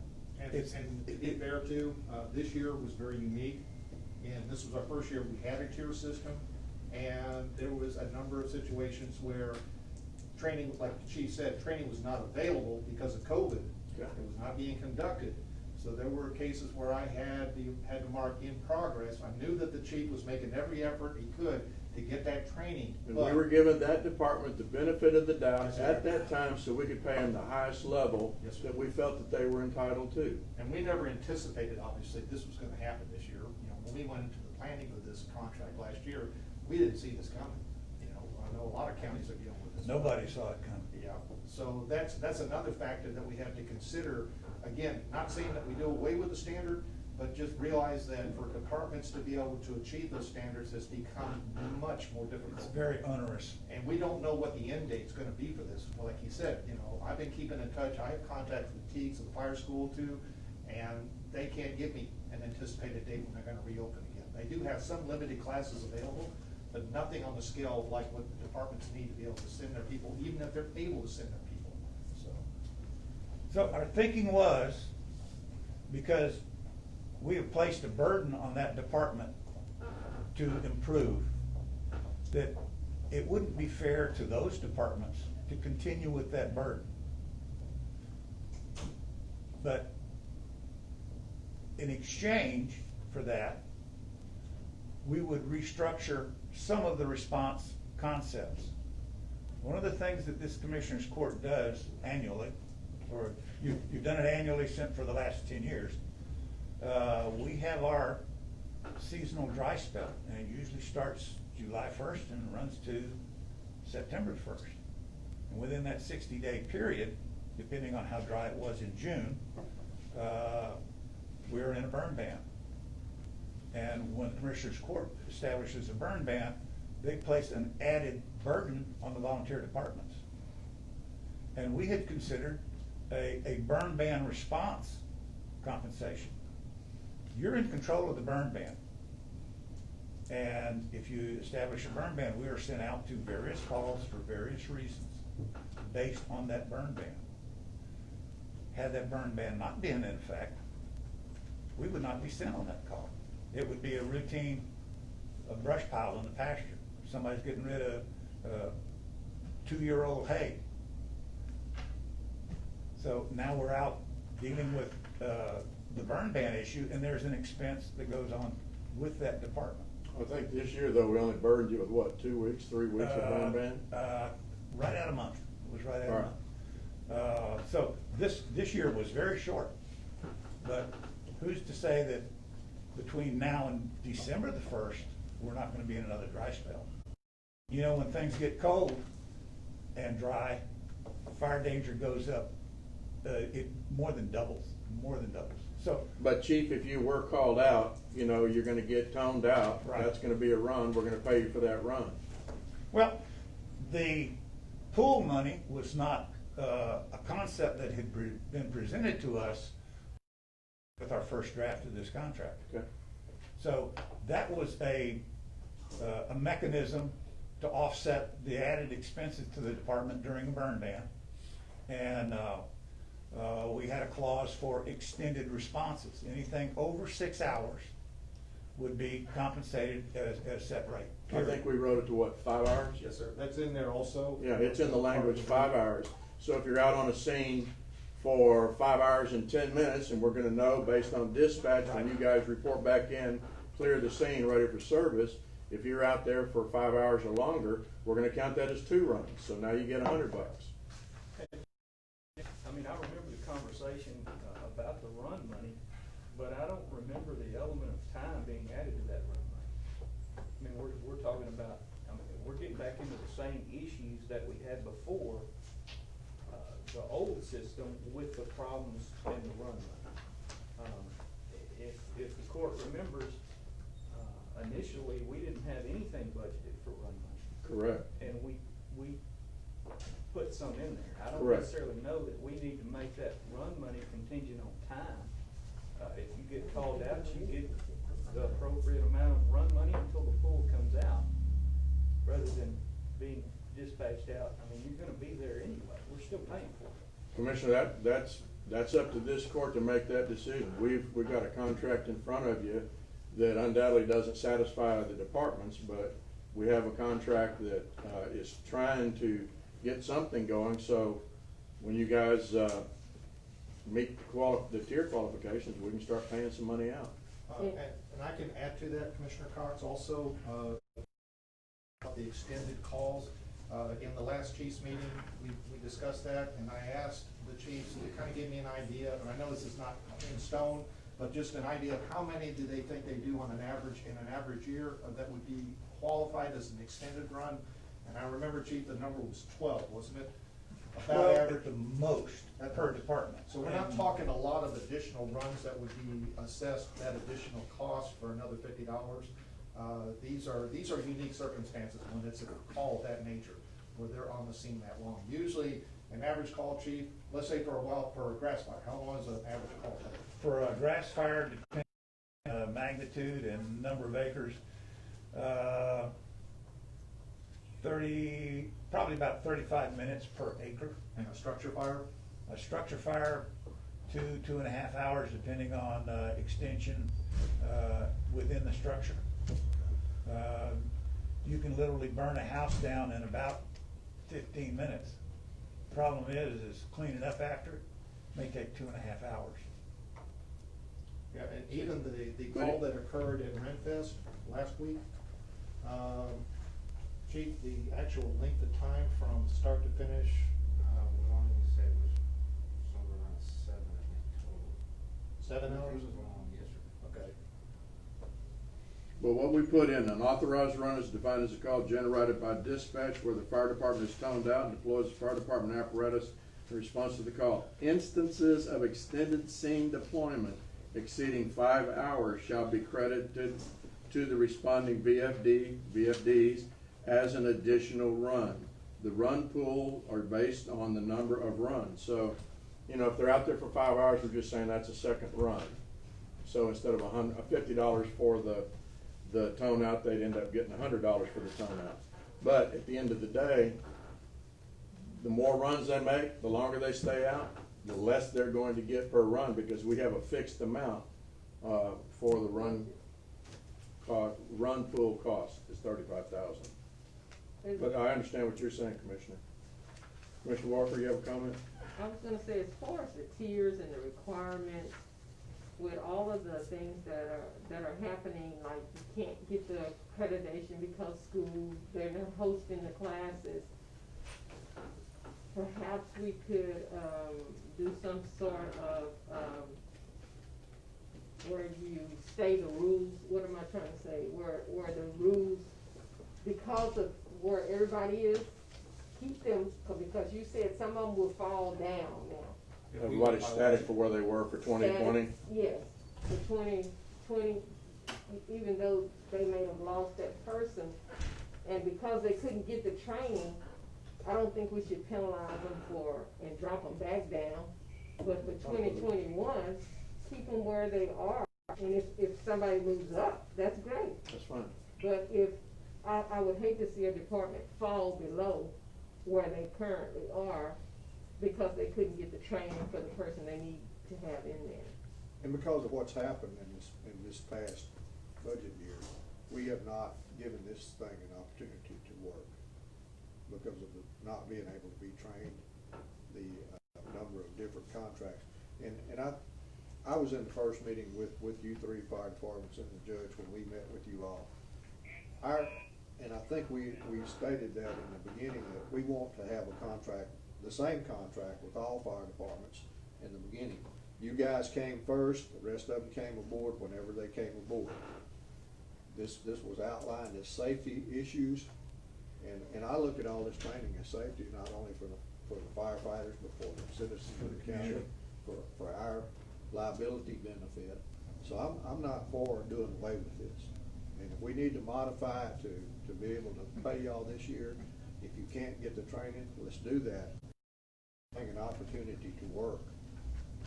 And may I make a suggestion to you as a fire chief? Don't tell your fire people that you have to go to this. Say, this is what we need to do in order to get this, this, and this at these levels, and then we're out to work with you. Because in the times that we're in right now, people do not want to be told what to do. Right. So I would say, like you say, just make it static for now, do not devote anyone or department, and let's just see how we overcome COVID. There's enough pressure on them to do what they're doing. We don't need to put any more pressure on them for the department's benefit. And that is something that I, as a chief in my department, do not do. I tell them, here's the classes, here's where they're offered. All I need from you is whether or not you're gonna go, so I can put in for a grant. If I get a commitment from you that you're gonna go, I will put in for a grant. And we foot the money up front. Recently, there have been a couple grants that I've put in for, and the members didn't complete the training process. And that was money out of assets that went unrecoverable. So those members then back up and they say, well, you know, I put in for that last class and didn't finish it. I don't want to do that again. So it creates a negative mindset on their behalf. And that's not what I'm about. I'm about fostering cooperation. Chief Sharon had a comment or a question. Chief? Well, you had made a statement, and then Vickers also made a statement, is that we train in-house, okay? Between Vickers, Winsler, and myself, we probably got 56 years of training. we are a certified trainer. We have the certification for, instruction, okay? As long as the objectives are met, as long as the trainer and the coordinator, the training coordinator signs off on it, we can train anybody in this county. They just don't take opportunity to do it. So whether you accept the tiers or don't accept the tiers, we're gonna train our departments. It behooves you to even think that the other departments are not capable of going out and getting that training. If their ego takes over, I'm sorry. You just have to deal with those other departments. We are trained. Our departments are trained. We can do what we need to do. And we're paying you at level 4. Yes, sir, you are. And hey, I'm sorry to say this, but we deserve it because we are trained, we're certified, we're firefighters. And we have been able to validate that training through the records that y'all have submitted or certificates that y'all have submitted. Absolutely. So, you know, Ms. Walker's statement is that, well, we can't train. That's not right. You can get the training. If you want it, you can get it. Okay? All they have to do is call one of us up and say, hey, will you come train on such and such? And we can do it. So whether you take this tier and throw it out or you keep the tier is beside itself, besides, you know, whatever you want to do. The other issue that I'd like to address is that in the past, yes, our county association fell apart. It's different today because we have new people on the board. Individual contracts, I don't see it as individual contract. The only thing I see is an individual piece of paper being signed by individual fire departments. So it's really not individual contracts. Every contract that you have in front of you is the same for all the departments. So I don't understand where that statement is coming from, and I would like you to take another look at our association and work with us as a whole, developing these contracts and the communication between us and the Commissioner Court in a county. I think it would be a win-win situation. We've got some good people on the board now, and that's one of the reasons why we're looking at these things, like taking those clauses out that Vickers was talking about, because we don't want to put you in harm's way. And I can echo what he's saying and what Chief said also about particularly the association in its current form. I've been to a number of meetings with the chiefs. I attend just about every chiefs meeting I have since I've been here, and especially with my expanded role now, I've been a part of every one of these meetings, and I can particularly point out the last chiefs meeting that we had and the workshop prior to that, the previous Wednesday. We had a workshop that they scheduled specifically to help develop a contract proposal for the Commissioner's Court. I was very impressed with the level of professionalism and the teamwork that was demonstrated in both of those meetings. There was no infighting, there was no back and forth. Everybody was of one mind, working together, and as we went over the contract, we went over all these different changes. Before we even got to the tier, we would discuss it, there was some discussion, all right, here's what we agree on, and the level of teamwork that I viewed was night and day different from what I've seen from previous years with the association and its previous. I don't think the association. There's no doubt, working with one spokesperson versus working with 8 spokespersons is easier. One contract versus 8 same or similar contracts is far more difficult to keep up with. I just, you know, if you 3 have the authority to speak for the other 5 and you 8 are together and you want us to deal with the association, then we can do that. I say we can do that. That's a decision the court can make. But when we got away from working with the association was not working to benefit all of the departments. So the acrimony that existed in the previous years is gone. I think that the departments have seen that unless they work. One of those that would list your department individually based on the tier level we've determined, which would then determine how much we're paying. And we'd need that paperwork and validation for auditing. So, you know, it could be the same contract for everybody, but an additional sheet. Correct me if I'm wrong on that, John C. But having it for, you know, for Whitehall, they're level 4, they're paid this much. Shire Road, is this level paid this much. Plantersville, this level paid this much. So we need it for an accounting purposes, and that's again providing that we keep the tier levels in there, but I promote that. Well, I think all of those levels, David Lilly has that documentation. And that was part of last year's contract, that we provide that documentation to him. It was. The training facilities are shut down and people can't get in there, but I hear another chief standing here saying, if they want the training, they can get the training. If they want the training, they can train within their own department. But when you send people out of your department, that access is not there. And it's not there, just not at Teeks, it's not at Lamar, it's not at LSU, it's nowhere. Chief, I get that. So that's basically why I said there was no training, chief, is because what he said, that there wasn't. Well, Dan, you had a comment? I mean, Chief, you had a comment? Yeah, I just wanted to reiterate on the tiers. It's kind of like a guideline, or at least a nomenclature of what we felt should be there as far as qualifications.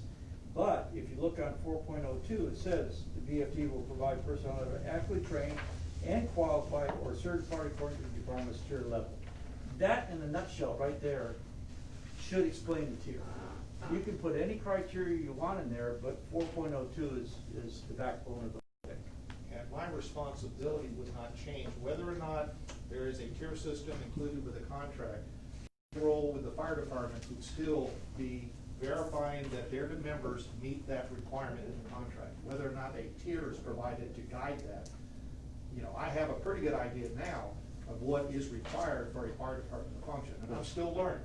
These guys are my experts, and they're helping me to learn better every day about what their requirements are, but my role would not change. Whether or not you include a tier, my role would still be the same, and that would still be tied to the contract. But there has to be a minimum requirement of training for a fire department, because I don't want Bob, Tom, and Sam over here to say, hey, we're gonna be Plantersville East End Fire Department. We've had our first meeting, and they come to the county and say, we want our $30,000, because even though we're a tier 1, we're a fire department.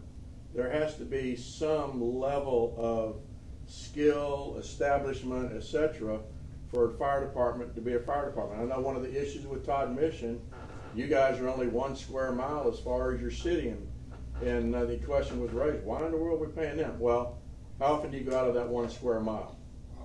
A lot, okay. So that's recognizable, but you know, not that anybody's gonna try to, you know, put a fire department together in their garage and get a couple of their buddies in there and say, okay, we're department number 9 or we're department number 10. We did that. Well, okay, and we're not gonna let you do it again. That's a long story. Okay, but you understand what I'm saying? We have to I protect absolutely ourselves because we are fiduciaries of the taxpayers' money, and we wanna make sure that we're spending it as best we possibly can, and that y'all are providing that level of service that's worthy of their tax dollars. And Judge, and I just comment on that, I wouldn't be in favor of just completely having a moratorium, a year-long moratorium on training, because things may turn around later on, but I don't have any issue at all with having some sort of quarterly report, maybe from the chiefs to the EMC that says we can't get any schools, but because of your experience, we were able to train and do things that maybe take place of the formality of an actual school until those things open up. We do a lot of structured in-house training, and we do have a training plan for our department. We do have certified firefighters within our department to pass along those training objectives and to make sure that they're done in a safe and structured manner. The worst thing any fire chief could do would be negligent in his members' safety. Amen. And if you don't train, how do you know that you're doing the job correctly? And it sometimes rubs some of the people the wrong way. Well, why don't we do what we did last week? If you'd have been here last week, we wouldn't have to repeat it for you. And it will be repeated eventually, but we have a structure, and when we go through that structure, then we'll we'll start the organ grinder monkey over again, and we'll start the training process over again. But, that negligence should not fall on the head of the fire chief. And the reason is because when push comes to shove, he's the man on that document, and he's the one they're gonna come after. He's got to answer for his actions for his department. Even if you're not on scene. Yeah, even if you're not on scene. Chiefs, I appreciate your presence, I appreciate your comments. I'm gonna bring the court back to the agenda. Review and discuss and approve language changes, modifications to the 2021 VFD contract with Grimes County. We are 21 days into the first quarter of this budget year, and we do not have a contract with any of our VFDs, therefore we're not authorized to pay them any money to date. I don't know what the department's cash flow is, but we need to make a decision, and I'm open for a motion.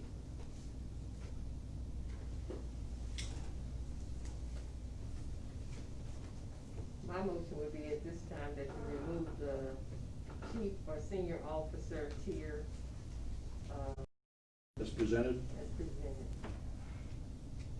Any other modifications, adjustments, changes? Is that to the form, the previous year's form, or the form that's in front of you? The form that's in front of us. Okay, well, I can talk about a couple of things I was asked to make some, Oh, about okay. changes that were being made. Well, let me see if I get a second, we'll get into the discussion. Is there a second? I second the motion. We're open for discussion. On 3.04, you mentioned the, run pool. You don't say specifically what the run pool is going to be, you say example, 35,000, but it's not said that will be the run pool for this year. If you wanna leave it open, it's fine, but I just wanna be clear, you're not saying that paragraph, the run pool for this year, when this contract's gonna be signed, is $35,000. Okay. So if you wanna make that, hard and fast number, then you need to, I would think, define what the run pool will be for this year. Okay.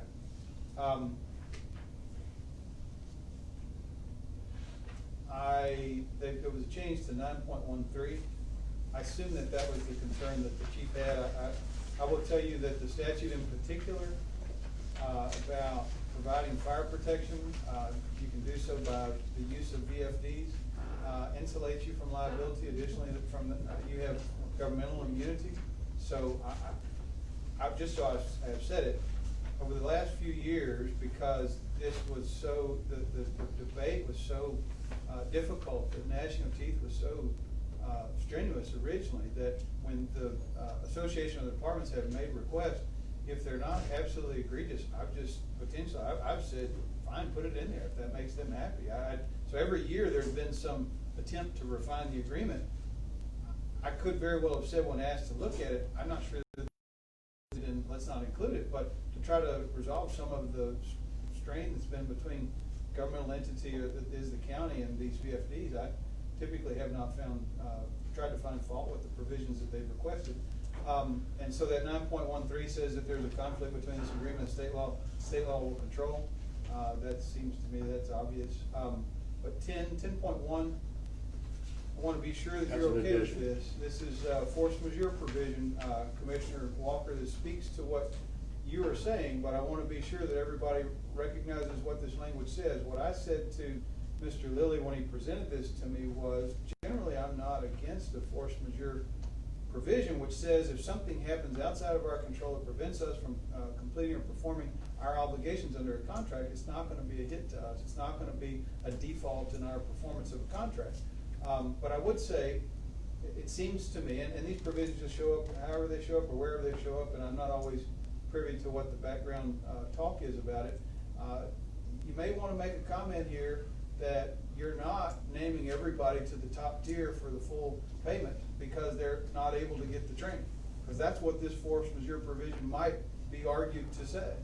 We're not able to get training, so we all pay the top tier. That could follow from this provision, so be sure this says what you want it to say. Now, in addition to that, it says transportation problems, which I thought is so vague that that just, to me, that doesn't tell you what person is excused from their obligation to provide fire protection because of transportation problems. That's too vague. And the intent was to put that parenthetical such as delayed by train, but anytime you put such as, that means it's not exclusive. It doesn't mean that's the only circumstance. That just means it gives you an example. But then you read down further than that and you get to the word regardless. Regardless of whether any such circumstance is similar to any of those enumerated or not. So despite the fact that fires, strikes, lockouts, natural disasters, riots, material labor restrictions, transportation problems, civil commotion, acts of God, inclement weather, governmental restrictions, reasons of war, one would add pandemic to that, regardless of whether they're listed there, this tells you anything that someone believes, because this would be a factual dispute between a fire department and probably Dave. We believe this kept us from performing our obligations, and so we should be excused from our obligations as long as this circumstance lasts. Well, you don't want to create factual disputes. You want it to be as hard and fast as it possibly can be so that the rule is black and white and everybody knows. It's either yes or it's no. You're leaving now this debate that Dave's having out there on the street about whether this thing kept somebody from performing their obligations. That's really vague. It's open to interpretation. It's open to dispute. Typically, people don't get in a fight over a force majeure provision, but because we're in the midst of what's been labeled as a pandemic, obviously it's worthy of your consideration. My fear is, I say this, I never have had an issue with what the great things that volunteer fire departments do for us, but these chiefs that appeared here today aren't guaranteed to be here tomorrow. And so it's never been a personal issue about how good some one department's training is or how good some one chief is. It's always been about having a rule that applies to every department across the board that you could stare at or Dave could stare at and say, this is how I have to apply it. And Judge, you brought up the issue of this is an allocation of resources no different than the sheriff's office showing up and saying, we got one guy who's coming with one voice to tell you about all these areas of the sheriff's department that needs money. And you all have to decide, we can give it a little here, we can't give it a little there. It's taxpayer dollars. People are forced to go to work or find some source of revenue to pay the ad valorem taxes that they pay to this county because you're deciding to hand them over to the volunteer fire departments. So having this requirement of what training is necessary seems to me you have to be able to stare your constituents in the face or you're forcing to pay tax dollars and say to them, I'm forcing you to pay tax dollars because you're getting this use and I'm holding them accountable. And so when you talk about eliminating the tier system, obviously that's within your discretion, but be mindful that this provision, force majeure provision, may be read to say, well, we don't have to get any training because of a pandemic, and now we ought to be able to argue for the maximum amount of payment. So I would say you need to think that through. Now, did I say that in the motion?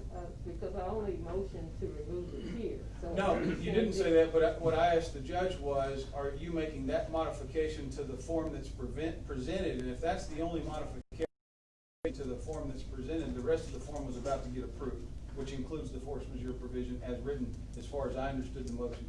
Okay. So what I think.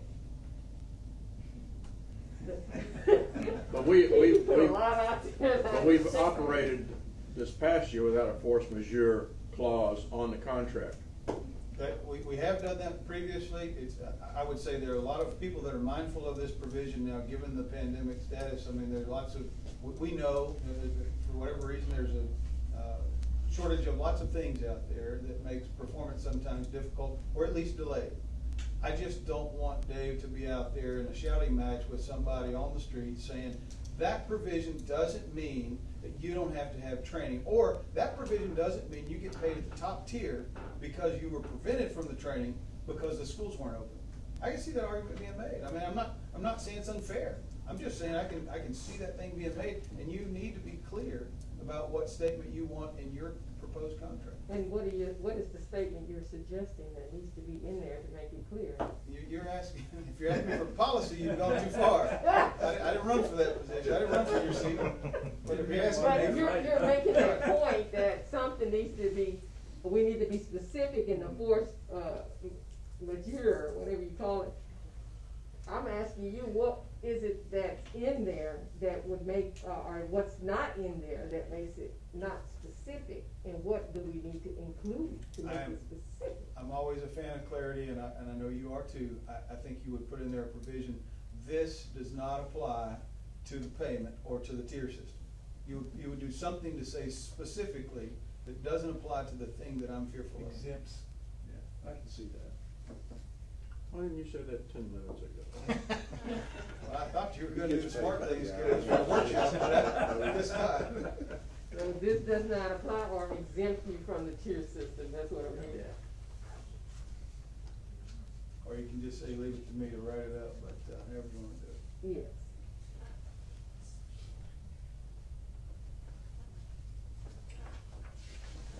Okay, that, you spoke to that and you spoke to, The pool, $35,000 pool I need to put, for 2020. not an example, but the budgeted run pool of $35,000. If you want to, now, I'm saying to you, I think the judge made that representation to the departments that that was going to be the number for this year. And if that's the intention, then certainly I want you to abide by, what the court believes is the right number. But certainly in a generic circumstance, you could say, we're going to create a run pool at the end of the year, but we don't know what that number is as of today. Now, they may not, the departments may not like that, because you could say 5 cents goes in the pool, but one would hope that they come to learn that you're operating in good faith. We do know the number. It's 35,000 because it is a line item in the budget.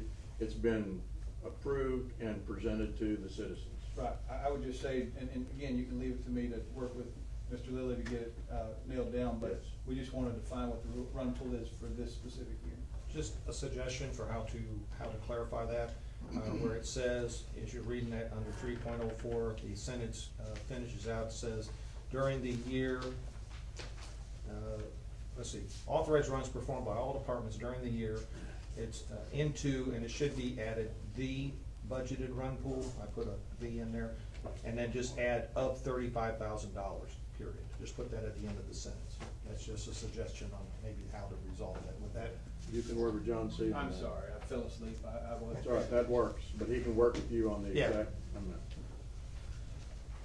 Okay, Commissioner, do you want to restate your agenda for the record? I'd like to amend my motion to read, hold on, I'll put it. Number one. That we remove the tier for the fire chiefs and seniors officers requirements, and, under paragraph 3.04, that we include the verbiage, into the budgeted run pool of 35,000. And item number 10.1, that this does not exempt the tier system, or whatever language John C. comes up John with. C. and EMC works out. I can handle that. Commissioner Dobianski, you still second on that? Yes, I am. We have a motion before the court on agenda item number 21 by Commissioner Walker, seconded by Commissioner Dobianski. Is there further discussion? Hearing none, all in favor say aye. Aye. Opposed? Motion carries. Okay, I would ask Mr. Lilly that you get with Mr. post haste, so we can get it to the fire departments for them to take it to their association. And again, if they want to approve it on an individual basis, so you can get their invoice submitted to audit and the treasurer to get payment, get that started, that would be great. just point of clarification, we won't be able to do that until we get signed contracts. I have to have a signed contract. I understand that, that's Yeah. why I want you to post those Right. with John C. Okay. Get the language, get it then to the departments of the association, so we can activate their pay. I'll get it to you tomorrow. Okay. Thank you for your presence, chiefs. Thank you. We know you're volunteers and we appreciate it. No burn ban motion this week? Well, we're not there yet. What's your recommendation before you You walk want me to out stick the around? door? Before you walk out the door, what is your recommendation? Right now, we are in a dry phase. We are. I would give it maybe a week.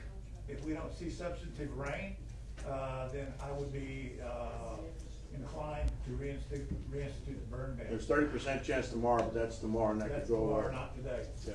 All right, good advice. Thank 1 you. week. We'll go to agenda item number 22. Discuss and take action to determine how the sheriff's office will buy or lease vehicles during their 2021 budget their 2021 budget dollars. And I put this on here, and at some point, we're gonna have to make a decision. But the question is, does the sheriff's office buy vehicles outright, or does the sheriff's office do business with Enterprise Systems?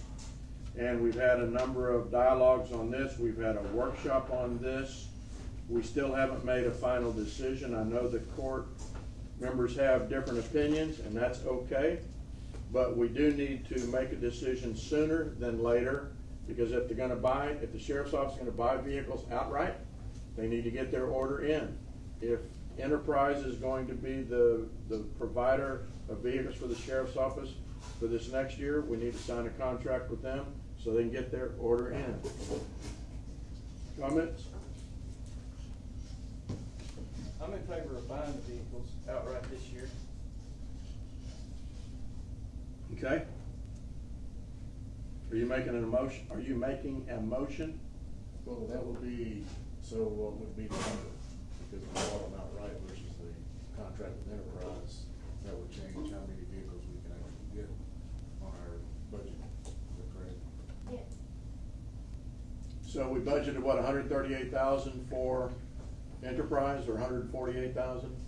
It was 100 and.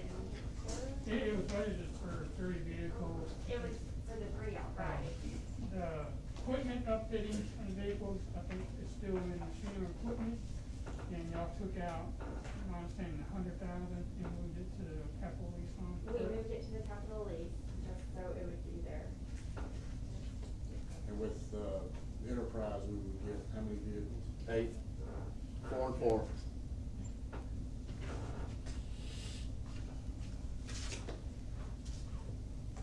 What is your preference?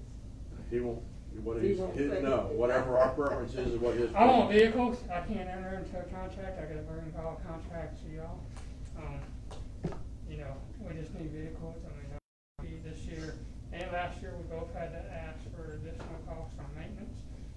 We went through a pretty bad year last year on maintenance, and this year is not looking a whole lot easier. We just had a bunch of big bills, hopefully they were gonna be taken care of, but, we had You just had a $12,000 line transfer on maintenance vehicle today? that was for vehicles, that was insurance money from vehicles that were enrolled in accidents, that were, that TAC reimbursed. Yeah. And moved in, so we moved that in, because those repairs came out of that line item, so that money came Right. back in, was put back in there.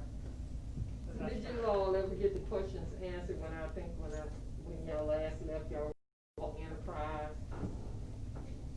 I haven't received anything from any, information about any other agency that uses them, that's been using them past the 3 years that was asked for from anywhere in the United States. I've never received any of that information.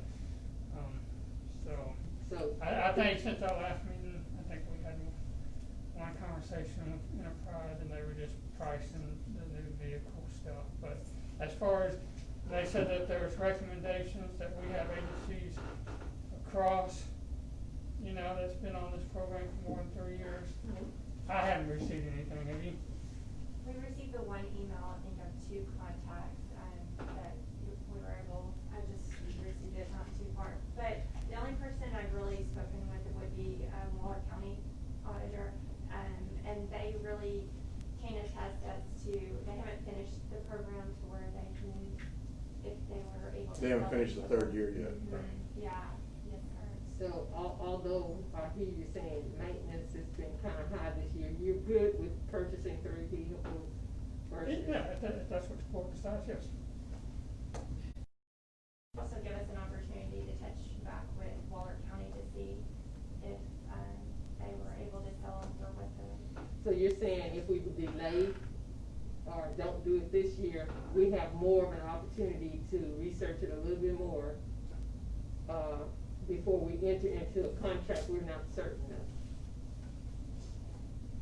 If you're not getting the feedback you need from Enterprise, then you're not certain that. Yeah, I mean, there's still, you know, what a question on the back end, can they really sell the vehicles, what they sell for and stuff like that? You know, that's, there's always that question. you know. I don't know if you're ever really getting a true answer, you know, because every vehicle's gonna be different. I mean, but, Well, you know, one of the options is to give Enterprise a shot the first year, get the four admin and the 4 cruiser vehicles in. And if we don't like what happens at the end of the first year, then we don't continue with the contract. We don't get the next round of vehicles delivered because we'll already be ahead of the program. Because if you're buying 3 a year, but we get 8 the first year, it's gonna take almost 3 years of you buying 3 a year to catch up with where we're at in the very first year with Enterprise. well. And go ahead. Keep in mind too, is 4 of those vehicles are the admin, and then, 4 of those are the patrol vehicles. Right. And the admins we're planning on keeping for about a 3-year period. I'm sorry, patrol we're planning on keeping for about a 3-year period, and the admin we're planning on turning those annually.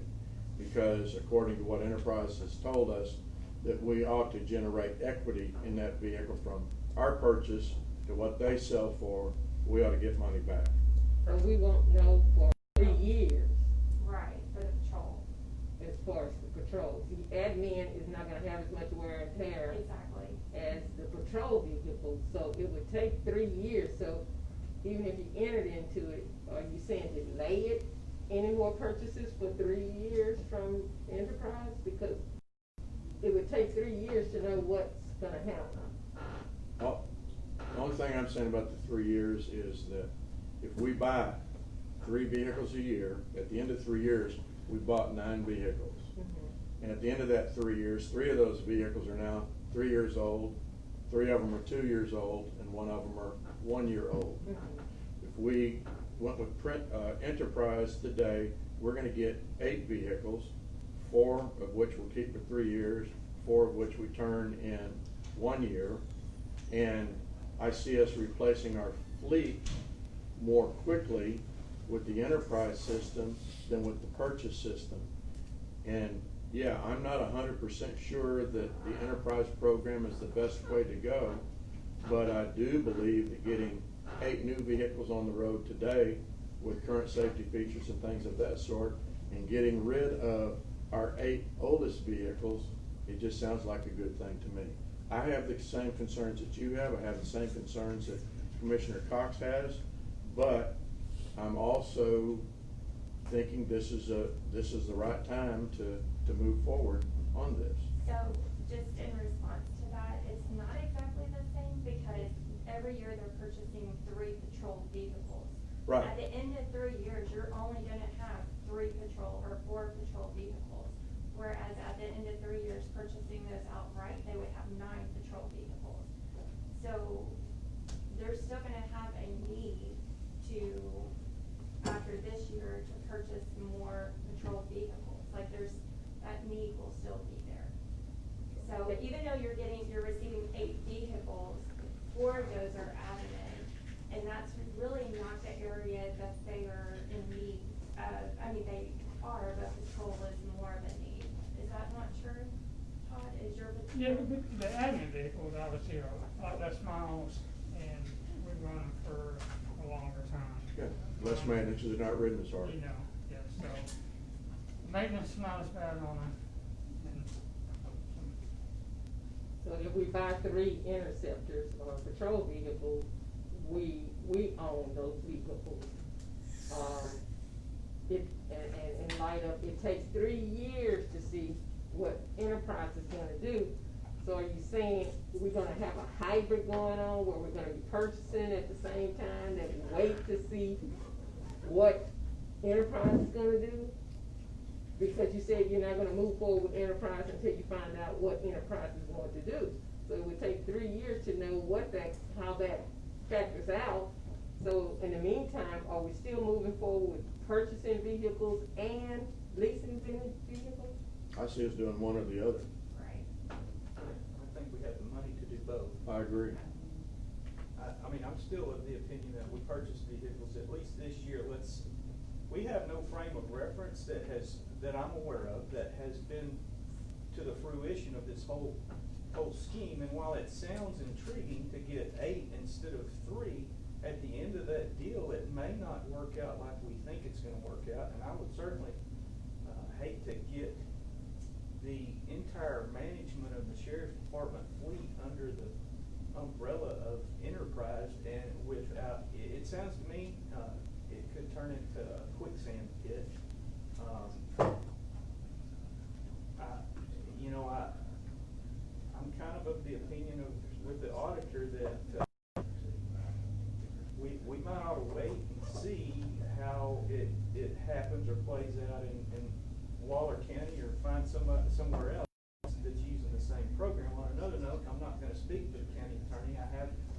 discuss the contract that's proposed, and I don't have a full understanding of exactly how this whole process works with selling and replacing and equity.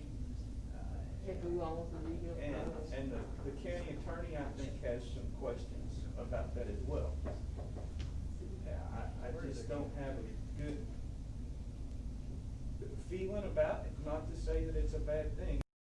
I just think it's better for us, at least for this year, to, and if it's something that we feel like we need to go down, and there may be other companies that are out there doing the same thing that we can negotiate with as well, but for me. Can get answers. Even get more answers, I think that we could, purchase this year and then see where the other, counties or cities are and how the program panned out for them.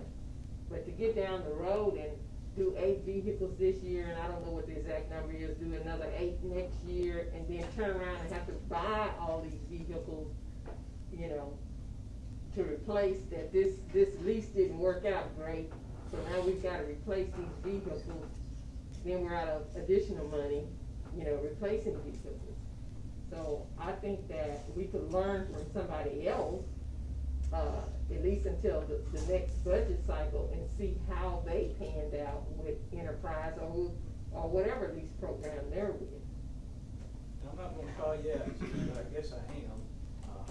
I've never known you to beat around the bush. When you want something, you're pretty straightforward, and in this particular issue, you don't sound like you're fully committed, and I'm not saying you may be, but at least from my seat, I don't see you jumping up and down saying, we've gotta do this, we've gotta do this right now. Well, I mean, yeah, we'll make, either or situation works. I mean, we can make it work. You've had some experience with leases though, right? Yeah, I mean, and that's the And you moved away from them. Was there any particular reason why? To the finance charges, we were paying, a certain amount of finance charge to, you know, the time the government lease rates, and, you know, I felt it was better to get away from paying a finance charge, put that actual money to actually buying the vehicles outright. So at the end of the lease, you had an additional finance charge. Is that what it was? Well, it was it was a different structure lease than what this particular program is. It was theoretically like buying a vehicle. You go out and buy a vehicle for 3 years, and you're paying interest rate. So you pay interest rate on that vehicle. So not only were you paying $20,000, say, for the vehicle, and then $4,000, you know, interest rate, so you end up paying $24,000 versus if you just went to a lot of times check, you were paying $20,000. So when you times that by 3, you know, what it came up, I think we were paying, you know, like $8,000, you know, per year, because each set, that was $24,000, you know.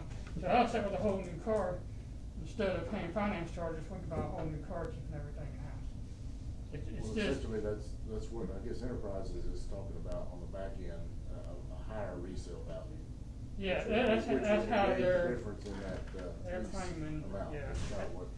That's how it we- kind of. Unless we actually got into it or hear from what actual other entities around us are actually showing that, either we, and like, Judge said, I mean, if we were to purchase 4 patrol vehicles and 4 admin, the admin are supposed to basically be a wash at the end of the year.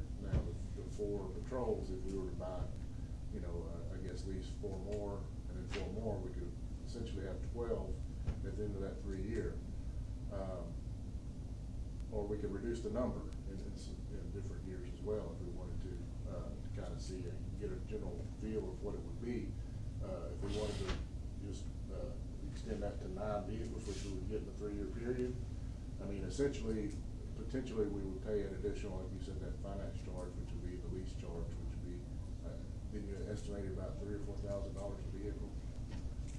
Yeah, I believe so. And then If it didn't resell at the value they yeah, said it would. if it didn't resell, it would could be go up roughly or down. $3,000 But additional charge, we would buy those outright if we wanted to take,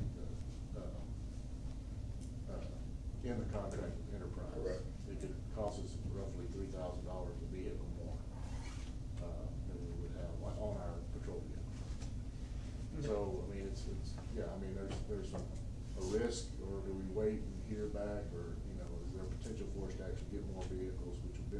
county in the long run? Do we delay it a year? This is where Yeah, we get a little more information and pursue it again next year. if we want to delay it a year and see I what think the it would county's be, I mean, doing. if the information they're giving, Enterprise is giving us, it looks like it would be a benefit to the county, to the taxpayers. But until we hear other, resources. 6 on the budget, obviously that's, wish list. Here's the minimum need, and gave options in between. We can always look at next year and readjust that, and increase and play with numbers that way too. So is it your suggestion we wait till next year? If the court is comfortable, if the court's comfortable with waiting, it's hard, I think it's anything, it's hard to jump off the curb. If there's no other questions or comments, I'll make the motion that we allow the sheriff's department to buy the vehicles using their 2021 budget dollars and make the appropriate line item transfers in their budget as supervisor auditor's office. There's a motion before the court on agenda item number 22 by Commissioner Cox, seconded by Commissioner Walker. Is there discussion? Hearing none, all in favor say aye. Aye. Let me see a show of hands. Nays? 2. Okay, motion passes. Put an order in, go buy your vehicles. Outright. Sir? Outright. Outright. Okay, agenda item number 23. Discuss and take action to join Texas Against High-Speed Rail, impacted landowners, other impacted counties and organizations as a plaintiff in a federal court lawsuit to challenge the Federal Railroad Administration's issuance of a final environmental impact statement and record and place speed rail. And they have asked us to put before the court, would we allow them to use us as a plaintiff? And I want to give you 4 quick points as to why, and I've already gotten approval through the county attorney that he would be, he's not saying yes or no, he has no opposition to us becoming a plaintiff in this suit, if I'm speaking for you correctly. Right, the statute that tells my office what my office is responsible for says that I'm responsible for all civil matters, and so if counsel is to be hired to pursue that, then it requires the consent of my office, and I consent. Thank you. So, and I asked the legal firm that's representing, and they're going before the Supreme Court in the state of Texas with another lawsuit. But the points are, it's important to let Texas Central know that counties that are affected, i.e. Grimes County and the other along the route, are going to challenge the project at every chance they get. And this is one of those chances that we get, to no expense for us, no obligation for us other than saying we'll be a part. The second point is, in order to prevail in the lawsuit, we want the judge to see that this lawsuit is more than just a few disgruntled landowners complaining. When counties, municipalities, and organizations join as plaintiffs, it sends a message to the judge hearing this case that it has merit. It's just, as it says, it's not a bunch of disgruntled landowners. In other words, it makes it harder for the judge to pay only a little attention to what we're trying to do by stopping TCR. The third point I'd make is, with counties on board, it's less likely that the FRA, which is a Federal Railroad Authority, will challenge the plaintiff standing in the file suit, and clearing the hurdle saves us time and expense on our end opposing this. And the fourth and the final point that I'd like to make, this is an opportunity for the county to protect its interest at no cost or resources. Grimes County has nothing to lose by joining, and it will help the overall lawsuit if Grimes County does join. It will also allow an opportunity for other counties to see what we're doing and join in the cause. Plain and simply, if if someone, well, plain and simply, those are the points that I'd like to make. I make a motion that we, I'm sorry?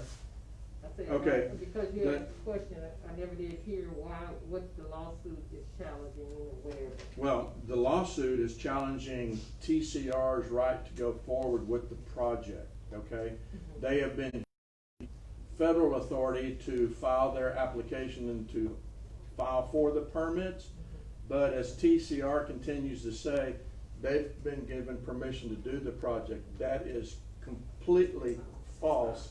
They have not been given eminent domain authority. They do not have all the permits that they're required to receive to move forward on this. So we want to join this suit to slow them down, to make sure that they dot all the i's and cross all the t's.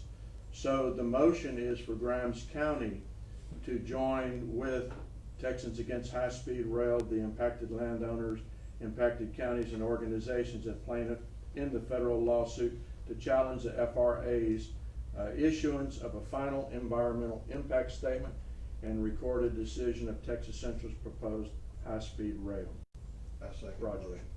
And record, is that in record or record? And record of decision, record, okay. Just for clarification. Sure. You did say the Beckman Group will burden them. Absolutely, yes, sir. They're the representatives of Texans Against High-Speed Rail, and they've donated all of their expenses. I'm sorry, David, Commissioner, did you second that? Yes. Motion before the court on agenda item number 3 by County Judge Joe Faust, seconded by Commissioner Dobianski. Is there further discussion? Hearing none, all in favor say aye. Aye. Opposed? Motion carries. Consider and take action regarding the burn ban and authorize the county judge as signatory, agenda item number 24. We just had a recommendation from one of the chiefs to hold a week. We've got a chance of rain tomorrow, but not a big chance. If we needed to put a ban, we could call an emergency meeting, but opinions of the commissioners? Take no action? No action taken on the burn ban at this time. Agenda item number 25, receive any updates on the strategic plan. I would suggest we take no action since we have a workshop for that scheduled immediately next. Is that agreeable? Yes. Okay. That takes us to agenda item number 26, motion to adjourn. Is there a motion to adjourn? Okay. Second. Okay. There's a motion before the court on agenda item number 26 by Commissioner Dobianski, seconded by Commissioner Mallett. Discussion? All in favor say aye. Aye. This meeting is adjourned.